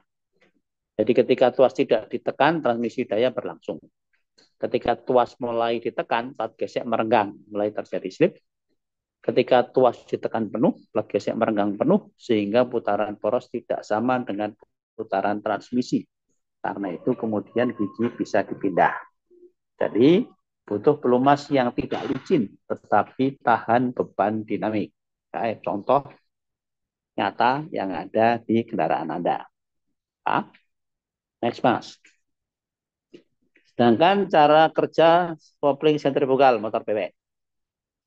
Ketika putaran mesin meningkat akibat penambahan bukaan katup gas, maka karena efek gaya sentrifugal, bandul kopling akan terlempar dan menggesek tromol kopling dan terjadi slip. Ya, bandul kopling ada di situ, yang di bagian tengah itu. Tromol kopling ada di paling kanan, ya, yang di atas itu. Kemudian ketika putaran semakin tinggi, gaya sentrifugal yang menekan bandul kopling akan semakin kuat, sehingga slip terjadi makin kecil. Pada akhirnya, antara bandul kopling dan tromol kopling tidak ada slip lagi, sehingga keduanya akan memiliki putaran yang sama. Ketika katup gas dilepas, maka putaran mesin berkurang, gaya sentrifugal juga akan berkurang, akibatnya bandul kopling tidak berhubungan dengan tromol kopling, dan gigi transmisi bisa dipindahkan. Ya. Jadi di situ butuh pelumas yang tidak licin dan cukup tahan terhadap beban dinamik. Oke, next, Mas. Pak, izin bertanya, Pak. Ya, silakan. Yang kayak kopling sentrifugal itu contohnya pada motor CVT, Pak. Kayak motor-motor Matic-Matic kayak Honda Beat, Honda Vario. Nah, Pak, Ya, belum, ya, belum. oh CVT belum, Pak. nanti habis ini. Oh, CVT oke, habis Pak. ini. Oke, ya, saya terus. Oke, next, Mas. Nah, ini baru CVT. Ya, CVT atau motor matic. Nah, kalau itu, jadi ada drive pulley. Drive pulley itu adalah yang berhubungan dengan poros engkol. Ya. Kemudian ada belt, drive belt. Kemudian ada driven pulley yang di belakang yang berhubungan dengan roda. Ya. Nah, jadi pulley ini bisa merenggang, bisa merapat. Kalau dia merenggang berarti diameternya jadi kecil. Kalau merapat diameternya jadi besar. Jadi ketika start awal maka puli penggeraknya akan merenggang supaya diameternya kecil. Puli yang digerakkan akan merapat sehingga diameternya jadi besar. Nah, itulah kemudian mesinnya dengan ringan bisa menggerakkan kendaraan. Transmisi daya pada sistem CVT terjadi dengan perantara drive pulley penggerak dan driven pulley yang digerakkan melalui drive belt sabuk. Celah di antara dua piringan pada drive maupun driven pulley bisa melebar atau menyempit. Jika celah di drive pulley itu melebar, maka drive belt akan masuk ke dalam pulley tadi, diameter penggerak akan kecil. Dan sejalan dengan itu, maka celah driven pulley akan menyempit, sehingga drive belt akan di permukaan driven pulley atau diameter yang digerakkannya besar. Maka akselerasi menjadi ringan, tetapi suara mesin menderu. Kenapa? Karena terjadi slip pada beltnya. Ya. Jika celah driven pulley menyempit, jika celah drive pulley menyempit, maka drive belt akan ada di permukaan pulley. Diameter penggeraknya, ini harusnya diameter penggeraknya besar. Dan sejalan dengan itu, maka celah di driven pulley-nya akan melebar, sehingga drive belt masuk ke dalam driven pulley. Diameter yang digerakkan kecil. Karena itulah kemudian terjadilah kecepatan yang lebih tinggi. Tetapi putaran mesinnya akan turun. Gitu? Oke, ada pertanyaan? Silakan, Dek. Pak, mau bertanya Pak yang masalah yang CPT Pak. Ini kasusnya Pak kayak di bengkel-bengkel Matic Racing Pak, kayak gitu Pak. Hmm. Kan Pak, Hmm. si drive pulley sama driven pulley itu kan Pak ada sudut ya Pak. Ketika Ya. itu disatukan gitu ya Pak, ada sudut Hmm. gitu. Nah, Hmm. di bengkel-bengkel Matic Racing itu biasanya sudutnya dari sudut bawaan pabriknya gitu ya, yang originalnya Hmm. terus Hmm. dibubut lagi, namanya itu bubut derajat Pak. Yang asalnya Hmm. 5 derajat dibubut jadi 13,8. Nah, Hmm. secara saintifik itu Pak, perhitungannya gimana ya Pak? Saya itu masih bingung Pak. Dari mana sih orang bengkel tersebut menemukan bahwa dengan sudut 13, derajat tersebut merupakan sudut yang enak katanya setelannya seperti itu sih Pak. Mungkin Oke, barangkali ya. Pak bisa ngejelasin gitu Pak. Oke, jadi orang bengkel kan tidak seperti Anda yang belajar ya, dihitung. Dia coba-coba, Dek. Dengan sudutnya yang dibuat lebih tajam ya, tidak lebih datar ya. Iya Maka Pak. kemungkinan beltnya untuk slip akan menjadi lebih kecil. Ya. Jadi karena sudutnya lebih tajam, ya, maka beltnya lebih kecepit. Kalau beltnya lebih kecepit, berarti slipnya akan kecil. Jadi motornya nggak ngegerung atau akselerasinya akan lebih baik. Jadi ketika putarannya mesinnya naik, akselerasinya terjadi juga. Kalau motor standar kan akselerasinya mesinnya menggerung, akselerasinya nambahnya sedikit sekali gitu ya, sehingga kita harus sabar gitu kan. Kalau kita menggunakan CVT.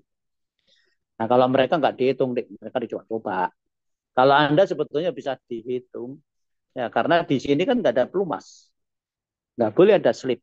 Kalau makin slip makin panas rugi kita.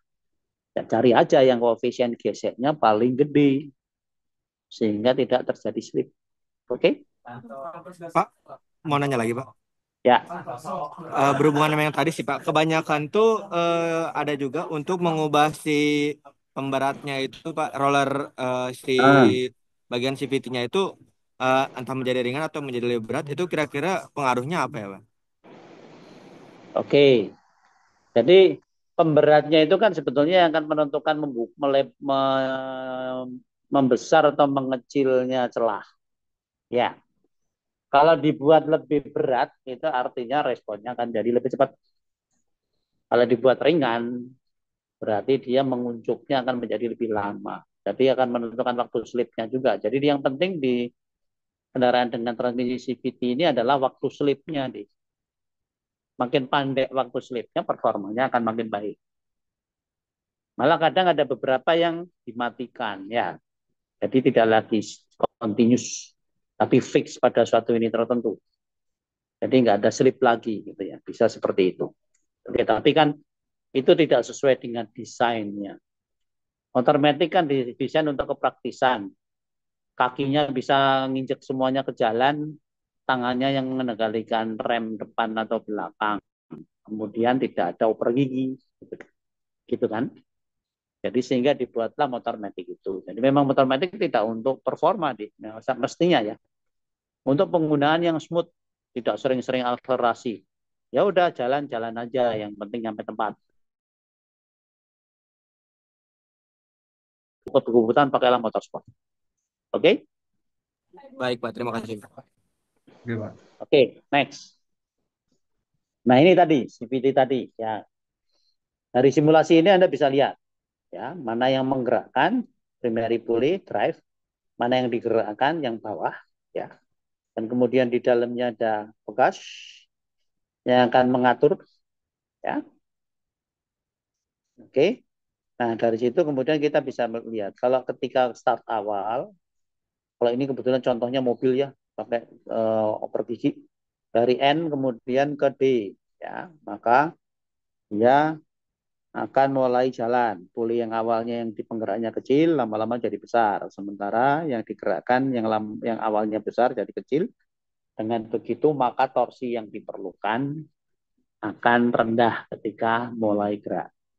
Perubahan perbandingan transmisi dilakukan oleh ECU dengan menjaga putaran tetap konstan. Puli penggerak kecil dan yang digerakkan besar butuh torsi rendah untuk mendapatkan akselerasi cukup guna mencapai kecepatan rendah. Puli penggerak yang besar dan yang digerakkan kecil butuh torsi tinggi untuk mendapatkan akselerasi yang cukup guna mencapai kecepatan tinggi.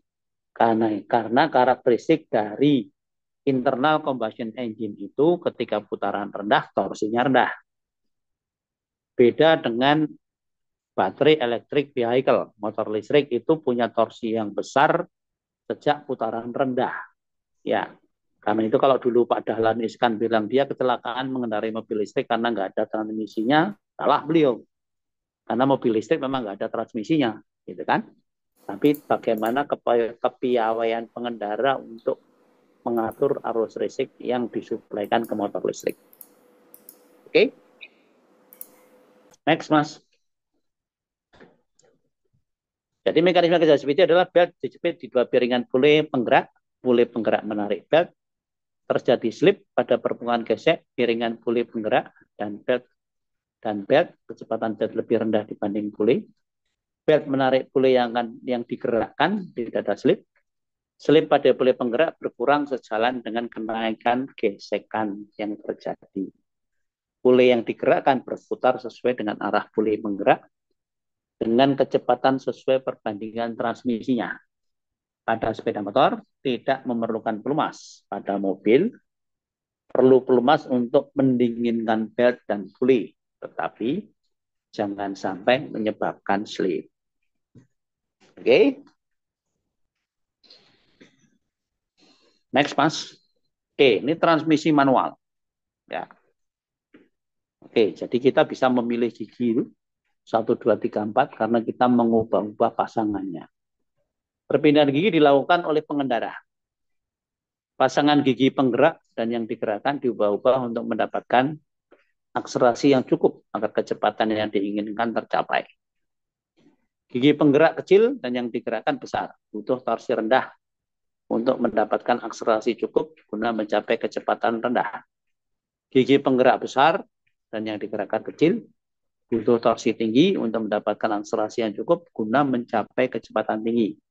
Jadi di sini butuh pelumas yang licin dengan ketahanan beban dinamik yang tinggi juga. Next, Mas. Transmisi otomatis dengan single clutch atau double clutch, kalau ini kebetulan single clutch. Perubahan perbandingan transmisi dilakukan oleh electronic control unit dengan menjaga konsumsi bahan bakar agar tetap hemat. Gigi penggerak kecil dan yang digerakkan besar butuh torsi rendah untuk mendapatkan akselerasi guna mencapai kecepatan rendah. Dan gigi penggerak besar dan yang digerakkan kecil butuh torsi tinggi untuk mendapatkan akselerasi cukup guna mencapai kecepatan tinggi. Butuh pelumas yang tidak licin tetapi tahan beban dinamik juga. Tapi transmisi otomatis biasanya olinya encer, ketahanan oksidasinya tinggi sehingga membutuhkan penggantian pelumas dengan durasi yang cukup panjang. Next, Mas. Gardan. Ini yang ada di dalam rumah diferensial di roda belakang itu ya. Perbandingan remnya tidak pernah berubah. Perubahan putaran bergantung pada keluaran putaran sistem transmisi. Roda gigi pemutar kecil dan yang diputar besar, dimaksudkan untuk menjamin torsi pemutar cukup untuk menggerakkan kendaraan dalam segala kondisi. Roda gigi hipoid dimaksudkan untuk menghaluskan gerak. Adanya roda gigi planetari dimaksudkan untuk memungkinkan roda kiri dan kanan tidak sama putarannya. Diperlukan ketika belok. Butuh pelumas yang kental dan tahan beban dinamik. Ya, karena itu biasanya kalau untuk seperti ini SAE-nya tinggi. Ya, next mas. Hubungan pelumas dengan BBM. Contoh kasus misalnya penggunaan B30. Ini tahun lalu ya. Jadi ada pentahapan, ini tahapannya sudah berubah, tidak lagi 30, sekarang sudah 35, tahun depan 40. Pemanfaatan biodiesel merupakan keharusan bagi produsen maupun pengguna bahan bakar. Lalu apa pengaruh B30 mesin diesel terhadap pelumas? Next kita lihat. Next mas. Jadi B30 itu campuran antara solar B0 sebanyak 70% dengan biodiesel atau B100 sebanyak 30%. Ada yang dicampur secara inline blending, jadi menggunakan alat. Ada yang dicampur sebagai tank blending, artinya masukkan ke dalam truk yang mau mengangkutnya. 30% dulu, B100 masukkan. Kemudian baru diguyur dengan B0 70%. Dengan harapan ketika diguyur itu terjadi pencampuran dan mudah-mudahan homogen. Tapi kenyataannya tidak bisa homogen. Next mas. Sehingga karena tidak bisa homogen itulah muncul beberapa masalah. Satu, kualitas B0 yang belum tentu on spec. Juga kualitas B100 yang belum tentu on spec juga. Proses pencampurannya yang belum tentu homogen. Penyimpanannya yang bisa mengakibatkan separasi. Karena itu kemudian muncullah masalah. Filter tersumbat, daya berkurang, bahan bakar boros, injektor tersumbat, ruang bakar banyak kerak, ruang bakar berkarat, lebih rentan pada mesin diesel yang menggunakan teknik common rail direct injection. Next, mas. Nah, sifat detergensi yang dimiliki B100 merontokkan semua kotoran yang ada dalam tangki dan saluran bahan bakar. Adanya gel yang terbentuk pada lapisan emulsi akibat tumbuhnya unsur-unsur bio seperti jamur, bakteri, dan lain-lain. Adanya listrik statik yang muncul akibat aliran bahan bakar melalui porositas filter. Sehingga listrik statik ini mengoksidasi biodiesel yang ketahanan oksidasinya rendah. Next, mas. Akibatnya daya berkurang karena filter tersumbat sehingga aliran suplai bahan bakar ke pompa tekanan tinggi berkurang. Kerak pada injektor menghambat aliran suplai bahan bakar ruang bakar juga. Dan nilai kalor dari B100 yang cuma 37 MJ per kilogram lebih rendah daripada B0 yang 43 MJ per kilogram, sehingga suplai energi ke ruang bakar berkurang juga. Next, mas. Bahan bakar boros, karena nilai kalornya yang turun tadi, sementara densitasnya hampir sama, angka setanya hanya naik sekitar 1,9, jadi kurang begitu berpengaruh terhadap proses pembakaran, perlu suplai bahan bakar lebih banyak, sehingga membutuhkan bahan bakar yang lebih banyak atau boros. Next, mas. Injektor tersumbat, sifat ketahanan oksidasi B100 yang rendah menyebabkan bahan bakar terjebak di ujung injektor ketika mesin dimatikan dan mengalami oksidasi membentuk kerak. Sifat detergensi B100 kurang dapat mengikis kerak yang terbentuk di ujung injektor ini. Next, mas. Ruang bakar banyak kerak. Sifat ketahanan oksidasi B100 yang rendah menyebabkan banyak terbentuk kerak di ruang bakar. Kerak di ruang bakar meningkatkan perbandingan kompresi dan memperbaiki proses pembakaran.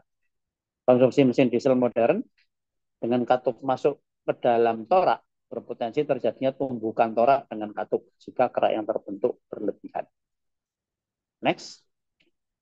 Ruang bakar banyak karat adalah karena sifat higroskopis dari B100 yang menarik uap air dari udara berpotensi menjadikan kadar air dalam B30 meningkat selama penyimpanan.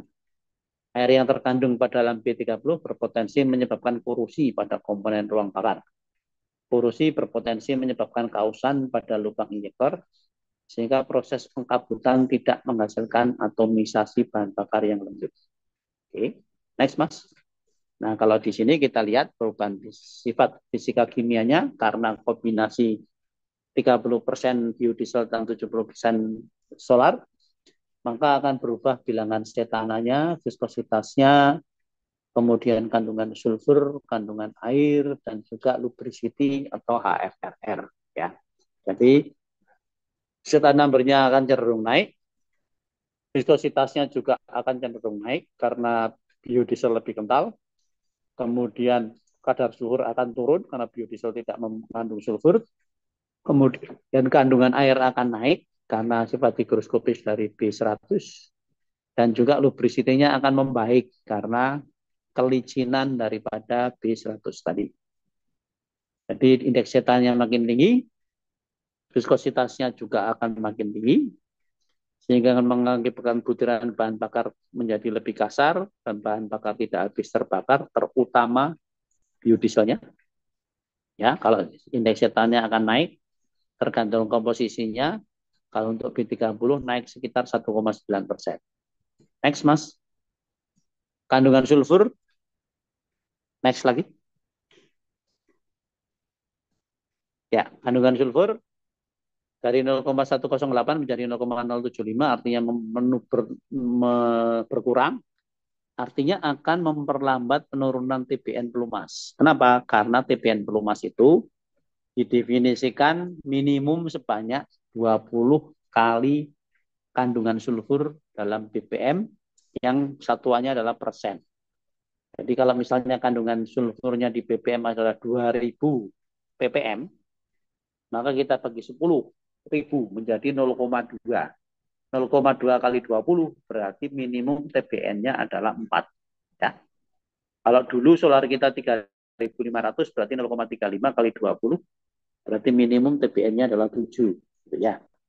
Jadi kandungan air naik ya cukup banyak 59,3%, dan ini akan menurunkan viskositas dan meningkatkan pembusaan pelumas yang akan punya potensi untuk terjadi korosi. Next, Mas. Kemudian lubricity dari 291 mikron akan menjadi 251. Artinya ada perbaikan sebesar 13,7 wear scale diameternya ya, bukan lubricity-nya. Maka bahan bakar yang masuk ke dalam pelumas akan meningkatkan kemampuan pelumas dalam mengurangi gesekan dan keausan. Kemudian nilai kalor tadi yang turun dari 343 menjadi 41,2 atau turun 4,2% akan membuat konsumsi bahan bakarnya meningkat. Next. Nah, ini dia. Jadi karena setan number naik, maka tekanan pembakarannya akan naik, blue bay-nya akan meningkat. Sementara viskositas meningkat, dropletnya membesar, sisa bahan bakar yang tidak terbakar akan bertambah banyak, ditambah dengan sifat sulfurnya yang berkurang, kemudian konsumsi bahan bakar yang bertambah, kadar air yang naik, dan lubricity yang membaik, maka ketika ikut ke dalam aliran blow by, masuk bercampur dengan pelumas. Akibatnya terjadi penurunan TBN, tapi lambat. Viskositas pelumas berkurang karena ada bahan bakar yang masuk, tapi sifat pelumasannya membaik, atau lubricity-nya membaik. Stabilitas oksidasi berkurang, ketahanan foaming-nya juga berkurang, tapi pelumasnya nggak apa-apa, gitu ya. Next, Mas. Nah, jadi di sini bisa dilihat bahwa viskositas turun, tapi kok TBN-nya stabil ya. Oksidasi meningkat, tapi kenapa wear metalnya normal, gitu kan? Nah, dicurigai bahwa fame yang terlalu ke dalam pelumas itulah yang membuat olinya tetap licin, pelumasnya tetap licin, ya. Dan ternyata memang next, Mas, panjang gelombang kalau dilakukan FTIR antara fame dengan oksidasi itu hampir sama, berimpit, sehingga orang salah mengartikan bahwa sebetulnya bukan oksidasinya yang meningkat, tapi adanya fame yang terlarut di dalam pelumas yang membuat seolah-olah oksidasinya meningkat. Next, Mas. Jadi kalau kita lihat di sini, viskositas pelumasnya berkurang, penurunan TBN-nya lambat, sifat pelumasannya tapi membaik, Tekanan oksidasinya berkurang, tekanan volume berkurang, meskipun viskositas dan tekanan volumenya berkurang, tetapi pelumas tetap licin karena adanya FAMI, sehingga gesekan dan kausan normal. Kadar air dan FAMI meningkat sehingga tekanan oksidasi dan porosnya berkurang, tetapi kadar sulfur yang lebih rendah dan sifat deterjen di FAMI membantu menjaga mesin tetap bersih dan TPN cepat turun. Karena itu, ketika kita menggunakan biosolar dengan B30, 35 tahun depan 40, kita tidak perlu untuk menyesuaikan pelumasnya. Jadi cukup menggunakan pelumas yang ada, masih bisa digunakan. Next, Mas. Ya, sedikit review tentang perawatan mesin. Kegiatan yang dilakukan berulang-ulang untuk mengembalikan kondisi peralatan agar sesuai dengan fungsi dan standar prestasi yang dikehendaki. Jadi tidak perlu mengembalikan sesuai dengan performanya semula, tapi mengembalikan kepada standar prestasi yang dikehendaki saat mesin itu dioperasikan. Dilakukan secara prioritas bergantung pada tingkat kekritisan alat. Alat yang mempunyai tingkat kekritisan 1 artinya kalau dia gagal, dia akan berpengaruh kepada produksi dan safety. Sehingga kalau terjadi kerusakan harus segera diperbaiki. Alat yang punya tingkat kekritisan 2 mungkin imbasnya ke produksi kecil, imbas ke safety-nya juga lebih rendah daripada yang prioritas 1. Tapi kalau terjadi kerusakan boleh diperbaiki esok harinya di jam kerja normal misalnya. Kemudian yang punya kritisan 3 boleh diperbaiki seminggu lagi. Yang punya kritisan 4 mungkin boleh sebulan lagi gitu ya. Sehingga kalau itu diterapkan pada functional regression atau sekumpulan alat yang menjalankan fungsi tertentu, maka kita akan mengarah kepada maintenance yang bersifat cost efektif. Next, Mas. Jadi contoh misalnya fungsi dan standar prestasi adalah seperti ini. Kalau pompa ini punya kemampuan mengalirkan 1000 liter per menit, memindahkan air dari tangki X ke tangki Y, tapi dari tangki Y diperlukannya air yang dialirkan hanya 800 liter per menit, maka pompa ini lebih baik di maintenance, dirawat agar punya kemampuan 800 liter per menit, sehingga pompanya hidup terus. Dengan hidup terus, maka tadi pelumasnya akan awet, gesekannya akan kecil, ya, kausannya akan rendah, dan sebagainya. Jadi di sini fungsi pompa adalah mengalirkan air dari tangki X ke tangki Y. Standar prestasinya adalah mengalirkan air dengan debit 800 liter per menit. Next, Mas. Ini adalah contoh equipment criticality equipment rating yang menjadi dasar dari prioritas peralatan tadi. Dan sudah saya singgung tadi ya, kadang-kadang disebut sebagai vital, esensial, support, dan operation. Jadi vital itu berpengaruh kepada keselamatan dan lingkungan, esensial itu hanya pada produktivitas saja, support hanya pada produktivitas tapi minor, operation hanya pada biaya maintenance saja. Next, Mas. Nah, karakteristik kegagalan saya kira mungkin sudah diterangkan oleh dosen lain. Kalau menurut RCM ada 7. Ada gagal di awal, ada gagal di akhir, atau sering disebut sebagai bed-up diagram. Ada yang gagal di akhir saja. Itu karakteristik kebanyakan mesin yang mengalami kausan. Kemudian ada yang gagal secara acak, tetapi makin lama jumlah gagalnya makin banyak. Kemudian ada yang gagal acak, di mana di awalnya itu tidak terjadi kegagalan apapun, biasanya peralatan elektronik.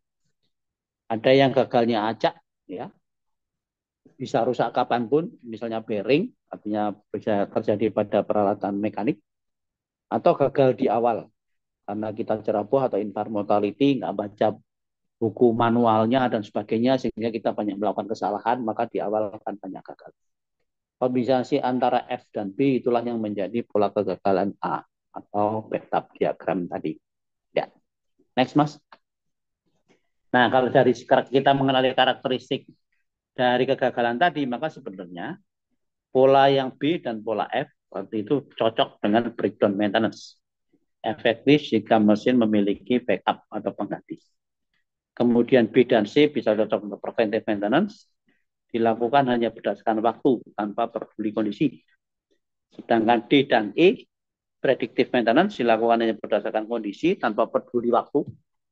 Sedangkan B, D, E, F itu bisa dilakukan proactive maintenance, pencarian root cause agar kegagalan yang sering berulang tidak terjadi lagi. Ya, next Mas. Kemudian breakdown maintenance diterapkan pada pelanggaran B dan atau F, diperbaiki ketika telah terjadi kegagalan, menguntungkan untuk dilakukan peralatan yang memiliki backup, diterapkan pada tingkat kritisan alat selain satu. Jadi kalau nanti di RCM ini disebut sebagai run to failure, dijalankan saja, nanti sampai rusak baru diperbaiki. Misal mobil masuk bengkel untuk perbaikan ketika sudah mogok. Ya. Preventive maintenance diterapkan untuk pola B dan C, diperbaiki sebelum kegagalan terjadi, tidak peduli kondisi yang ada, diterapkan pada tingkat kekritisan 1, vital, dan 2, esensial. Contoh, ganti oli mobil bensin ketika mencapai jarak tempuh kelipatan 10.000 meski oli masih bening. Ya.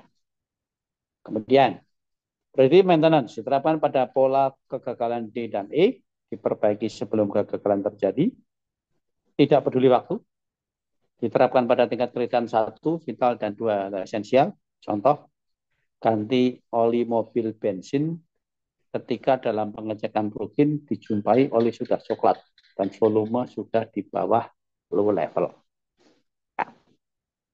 Next, Mas. Proactive maintenance diterapkan untuk pola kegagalan B, D, E, dan F.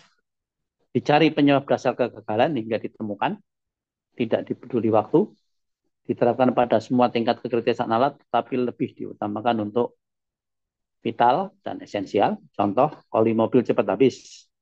Dicari penyebab kebocorannya sehingga ditemukan akar masalahnya. Oke, next Mas. Nah, monitoring. Next Mas. Next lagi. Ya, oke. Makin sering kita lakukan, availability makin meningkat. Contoh, memeriksakan lampu ini aja. Kalau kita lakukan setahun sekali, maka ternyata lampu itu gagal pada minggu ke-10. Ya, sebetulnya 40 minggu kemudiannya dia tidak berfungsi. Kalau kita cek, oh tidak berfungsi pada tahun berikutnya, berarti kalau kita hitung, misalnya kita tahu bahwa dia mati pada minggu ke-10, maka availability-nya hanya 20%. Ya. Kalau kita tingkatkan monitoringnya menjadi 2 kali lipat, yang tadinya setahun menjadi 6 bulan. Maka ketika lampu itu mati di minggu ke-10, tapi kemudian ketika diperiksa minggu ke berapa? 20, itu kemudian ditemukan lampu itu mati, maka kita bisa mengatakan bahwa availability-nya adalah 10 tambah 5 tambah 10 tambah 10 bagi 50, berarti 70%. Ya.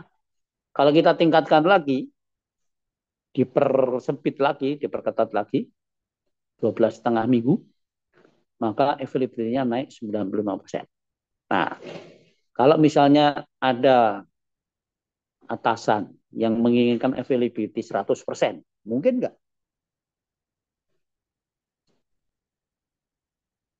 Nggak mungkin kalau alatnya cuma 1 unit. Mungkin kalau alatnya punya backup. Ya. Jadi contoh level oli mobil jarang diperiksa, tahu-tahu lampu indikator low oil pressure di dashboard nyala.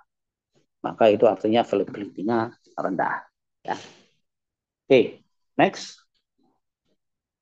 Hubungan availability dan reliability. Hijau ini adalah operating time. Jadi kalau kita lihat di sini yang pertama, operating time-nya 8 bulan. Total downtime-nya 4 bulan. Availability-nya 66,7, artinya 8 bulan dibagi 12. Mean time between failure-nya 2 tambah 3 tambah 2 tambah 1 tambah 2 gitu ya, terus dibagi 4, jadi 2 bulan. Mean time to repair-nya 2 bulan, 3 bulan tambah 1 bulan tambah 2 bulan dibagi kegagalannya, maka 1,3 bulan. Reliability-nya 1 minus super MTBF 50%. Jadi kita bisa lihat di sini bahwa kalau reliability-nya naik, maka availability-nya bisa saja tetap, tapi tidak bisa turun. Tapi kalau reliability-nya turun, availability-nya bisa juga naik kalau kegagalannya sering terjadi, gitu ya. Jadi kesimpulan sering gagal maka reliability akan turun. Nah, jadi next Mas, kalau kita ingin menggunakan dasar use oil analysis untuk melakukan maintenance, maka kita harus menjalankan apa yang disebut sebagai oil condition monitoring. Menempatkan urutan metode terbaik kedua dalam predictive maintenance dan akan lebih akurat kalau dikombinasikan dengan vibration analysis. Jadi ibaratnya di sini, kalau failure itu terjadi mungkin dalam waktu 12 bulan gitu ya, maka vibrasi itu bisa mendeteksi 9 bulan sebelum kegagalan. Use oil analysis bisa mendeteksi 6 bulan sebelum kegagalan. Artinya simptomnya sudah mulai bisa terbaca. Kemudian kalau noise hanya 4 minggu atau sebulan. Kalau temperatur hanya seminggu. Ya, jadi kalau kita menggunakan monitoring noise dan temperatur, maka kita tidak punya waktu untuk melakukan persiapan, terutama untuk memesan spare part-nya ketika menerapkan predictive maintenance. Next, Mas. Lakukan sampling pelumas, tentu ada aturannya. Kalau kita men-samplingnya dari bagian bawah, sampelnya jangan langsung diambil, ya, jangan langsung dikirim ke lab, tapi buang dulu sebagian karena di bawah itu penuh dengan kotoran. Jangan sampai nanti kesimpulan kita salah. Atau menggunakan vampir pump, jadi pompa untuk mengisap oli. Ya, kita ambil jangan di dasar, tapi kira-kira di tengah.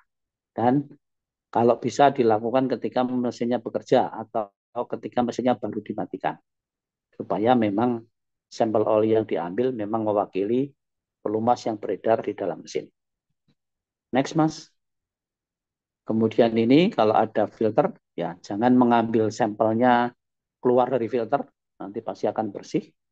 Tetapi ambil sampelnya dari return atau dari tempat penampung. Ya, karena kemungkinan besar yang mencerminkan kondisi real di mesin adalah yang kembali atau yang tertampung di dalam bak penampung. Next, Mas. Nah, seperti ini juga. Jadi kalau mau ngambil sampel di roda gigi, ambil bagian di oil sum yang tengah. Jangan di permukaan karena nanti bersih, jangan di dasar karena nanti banyak kotorannya. Gitu ya. Next, Mas. Ya, analisis pelumas itulah seperti analisa darah kita di laboratorium, mengandung kolesterol, mengandung gula darah, ureum, dan sebagainya. Karena pelumas itu beredar di seluruh mesin sama dengan darah yang beredar di seluruh tubuh kita, maka dia bisa mengangkut kotoran, kontaminan, dan sebagainya yang ada di dalam mesin atau di dalam tubuh kita. Next. Jadi prinsipnya adalah ada hubungan antara pelumas, kontaminasi, dan mesin. Pelumas bekerja untuk melumasi mesin, kontaminasi dihasilkan selama mesin itu bekerja, termasuk pelumas yang mengalami oksidasi, dan mesin memeriksa partikel logam dalam pelumas untuk mengetahui kausan komponen mesin yang dilumasi. Next, analisis pelumas biasanya untuk OCM, condition monitoring, terdiri dari 6 parameter, viscositas, oksidasi, kandungan air, kontaminasi partikel, kandungan logam, kemudian tingkat kebasahan atau keasaman. Next, jadi viskositas, oksidasi, kandungan air, kontaminasi partikel, kandungan logam, tingkat kebasahan keasaman, itu mencerminkan beberapa indikasi, viskositas perubahan kemampuan pelumas, oksidasi kerusakan pelumas, kandungan air kebocoran di dalam mesin, kontaminan adalah pengotor yang ada di dalam pelumas, yang bisa meningkatkan laju keausan atau abrasi, kandungan logam hasil keausan dari komponen mesin yang terlarut dalam pelumas, kemudian tingkat kebasahan keasaman perubahan sifat pelumas yang dapat mengindikasikan sisa umur pakai pelumas. Contoh implementasi, ini adalah contoh dari laporan hasil uji hasil analisa pelumas. Jadi di sana ada indikatornya, misalnya di sini kuning, artinya warning, ya. Kita perlu melakukan sesuatu, misalkan karena ada parameter tertentu yang sudah mendekati attention-nya. Kemudian parameter itu diplot oleh yang melakukan analisa di grafik yang ada tercantum di dalam laporan itu. Apa saja misalnya yang berkurang atau yang meningkat. Contoh di bawahnya misalkan, next Mas. Kita memplot perubahan viskositas dari waktu ke waktu. Kemudian suatu saat viskositas. Nah, kemungkinan itu adalah terjadi penambahan viskositas yang viskositasnya salah, yang lebih rendah. Sehingga akhirnya viskositasnya turun. Suatu saat viskositasnya melewati batas atas atau melewati batas naik lebih dari 25%, lalu kemudian baru diambil sampel, berarti kita telat. Ya, artinya seharusnya kita mengatur jarak atau frekuensi dari pengambilan sampel ini. Next, Mas. Inilah contoh oksidasi yang terjadi kalau sudah banyak kerak begitu di dalam mesinnya, artinya ada yang nggak beres dengan pelumasnya, atau ada yang berubah dari pola operasi mesinnya, atau misalkan karena kandungan aditif antioksidannya yang kurang kerja dengan baik. Next, kandungan air untuk peralatan yang dioperasikan di perairan, sehingga kita bisa melihat apakah siapa pakai pelumas kita sudah rentan atau perlu diganti atau belum, atau mungkin ada terjadi kerusakan mesin. Next, Mas. Nah, kontaminasi partikel biasanya diukur dengan ISO 4406 atau ISO cleanliness. Partikel berapa aja yang diukur adalah partikel yang ukurannya 4 mikron, 6 mikron, dan 14 mikron. Jadi kalau yang sekarang hanya 3 saja, 4, 6, dan 14. Makin tinggi angkanya, berarti kontaminannya makin banyak. Makin rendah indeksnya, berarti kontaminannya makin sedikit. Turun satu indeks, berarti kontaminannya berkurang 50%. Ya. Sehingga kalau kita lihat di sini, kontaminasi partikel, next Mas. Untuk engine, itu adalah clean kalau 18-15, untuk hidrolik 14-11, ini berarti 4/6. Kemudian untuk industrial kompresor, kalau cuma 2 angka itu adalah 6 dan 14 mikron. Oke. Kemudian industrial kompresor 18-15 dan seterusnya. Ya, jadi ini adalah indeks untuk melihat apakah pelumas kita masih bisa digunakan atau tidak. Oke, next Mas. Kandungan logam asalnya dari mana saja bisa dibaca di sini. Ya, misalnya aluminium adalah di bearing, bushing, block, piston, blower, pump, clutch, washer, dan seterusnya. Kemudian yang lain juga bisa di sini. Lead adalah dari bearing, dari aditif, dan seterusnya. Nah, kemudian kandungan logam yang ada di hasil analisa tadi. Next, Mas. Itu punya batasan sebagai condemning limit. Jadi kalau itu engine light truck, maka dia attention-nya berapa untuk natrium, critical-nya berapa, severe-nya berapa. Silikon dan seterusnya itu bisa dijadikan patokan untuk kita menggunakan sebagai condemning limit. TBN, TAN misalnya diplot dalam grafik seperti ini. Nah, pertanyaannya ini adalah TAN ya, tan turboloop 46. Dari waktu ke waktu kok makin turun? Perlu diganti enggak? Enggak. Kalau TAN makin rendah berarti makin bersifat basah, artinya pelumasnya aman untuk digunakan. Contoh lain adalah TBN. TBN awalnya 4,5, 100 jam kemudian diperiksa turun sedikit, 4,4 mungkin. Kemudian 500 jam berikutnya lagi diperiksa, ternyata masih 3,7. Kemudian 1000 jam diperiksa, ternyata sudah mendekati 303. Jadi sudah hampir kena ke batas attention. Lalu kalau itu kita teruskan, maka akan turun lagi di 1500 menjadi sekitar 2,7. Lalu kemudian kita plot, 2,7 ini harus diganti enggak? Gitu. Maka kemudian kita plot yang garis putus-putus itu, kira-kira nanti akan sampai kepada critical itu di jam keberapa. Ternyata dari plotting itu dapat 2800. Jadi kita bisa menghitung, kalau TBN condemning limitnya adalah seperti ini, misalkan ini adalah gas engine, Tipikal 1, attention 0,65, critical 0,4. Berarti ketika diukur TPE-nya 4,5, secara inisial itu adalah 1, berarti tensionnya 0,65, berarti turun 35%, 2,93. Kritikalnya turun 60%, berarti 1,8. Jadi, kalau itu jatuhnya adalah 1 itu 0 jam, kemudian 0,4 jatuhnya 2.800, 0,65 jatuhnya 1.200, berarti kita punya PF interval atau potential to failure interval. Next, Mas. Next. Next, Mas. Ya. Next, satu lagi. Oke, next, satu lagi. Nah, ya. Jadi di sini kita bisa lihat bahwa PF interval kita, kalau kita lihat di grafik tadi, ternyata adalah antara 1.200 sampai dengan 2.800. Frekuensi monitoring yang disarankan adalah sepertiga dari PF interval. Berarti 1.600 bagi 3. Jadi mungkin sekitar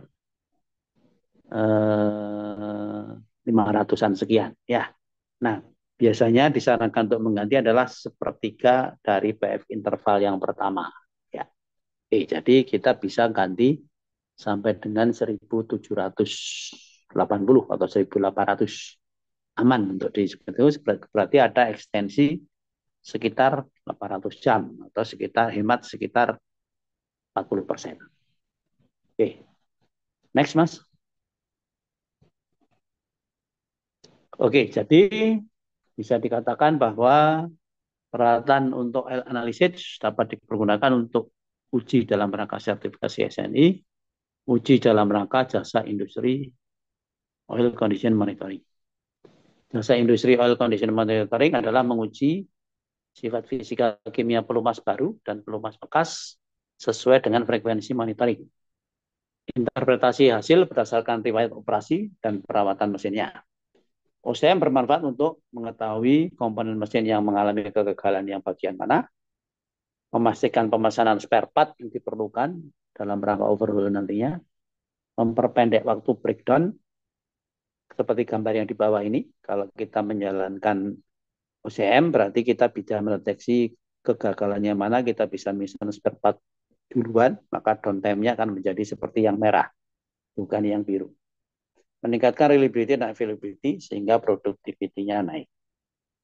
Oke, baik. Saya kira mungkin itu bahan yang bisa saya berikan untuk kuliah kedua ini. Ada pertanyaan terakhir?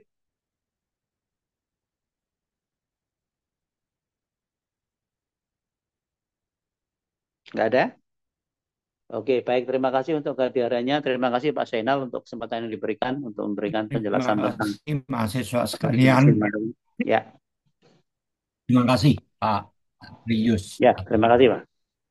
Terima kasih. Oke, baik. Nanti saya akan berikan soalnya untuk UAS Ya, berkontribusi ke perawatan mesin.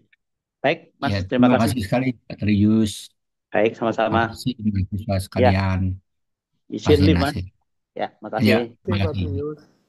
Ya, makasih.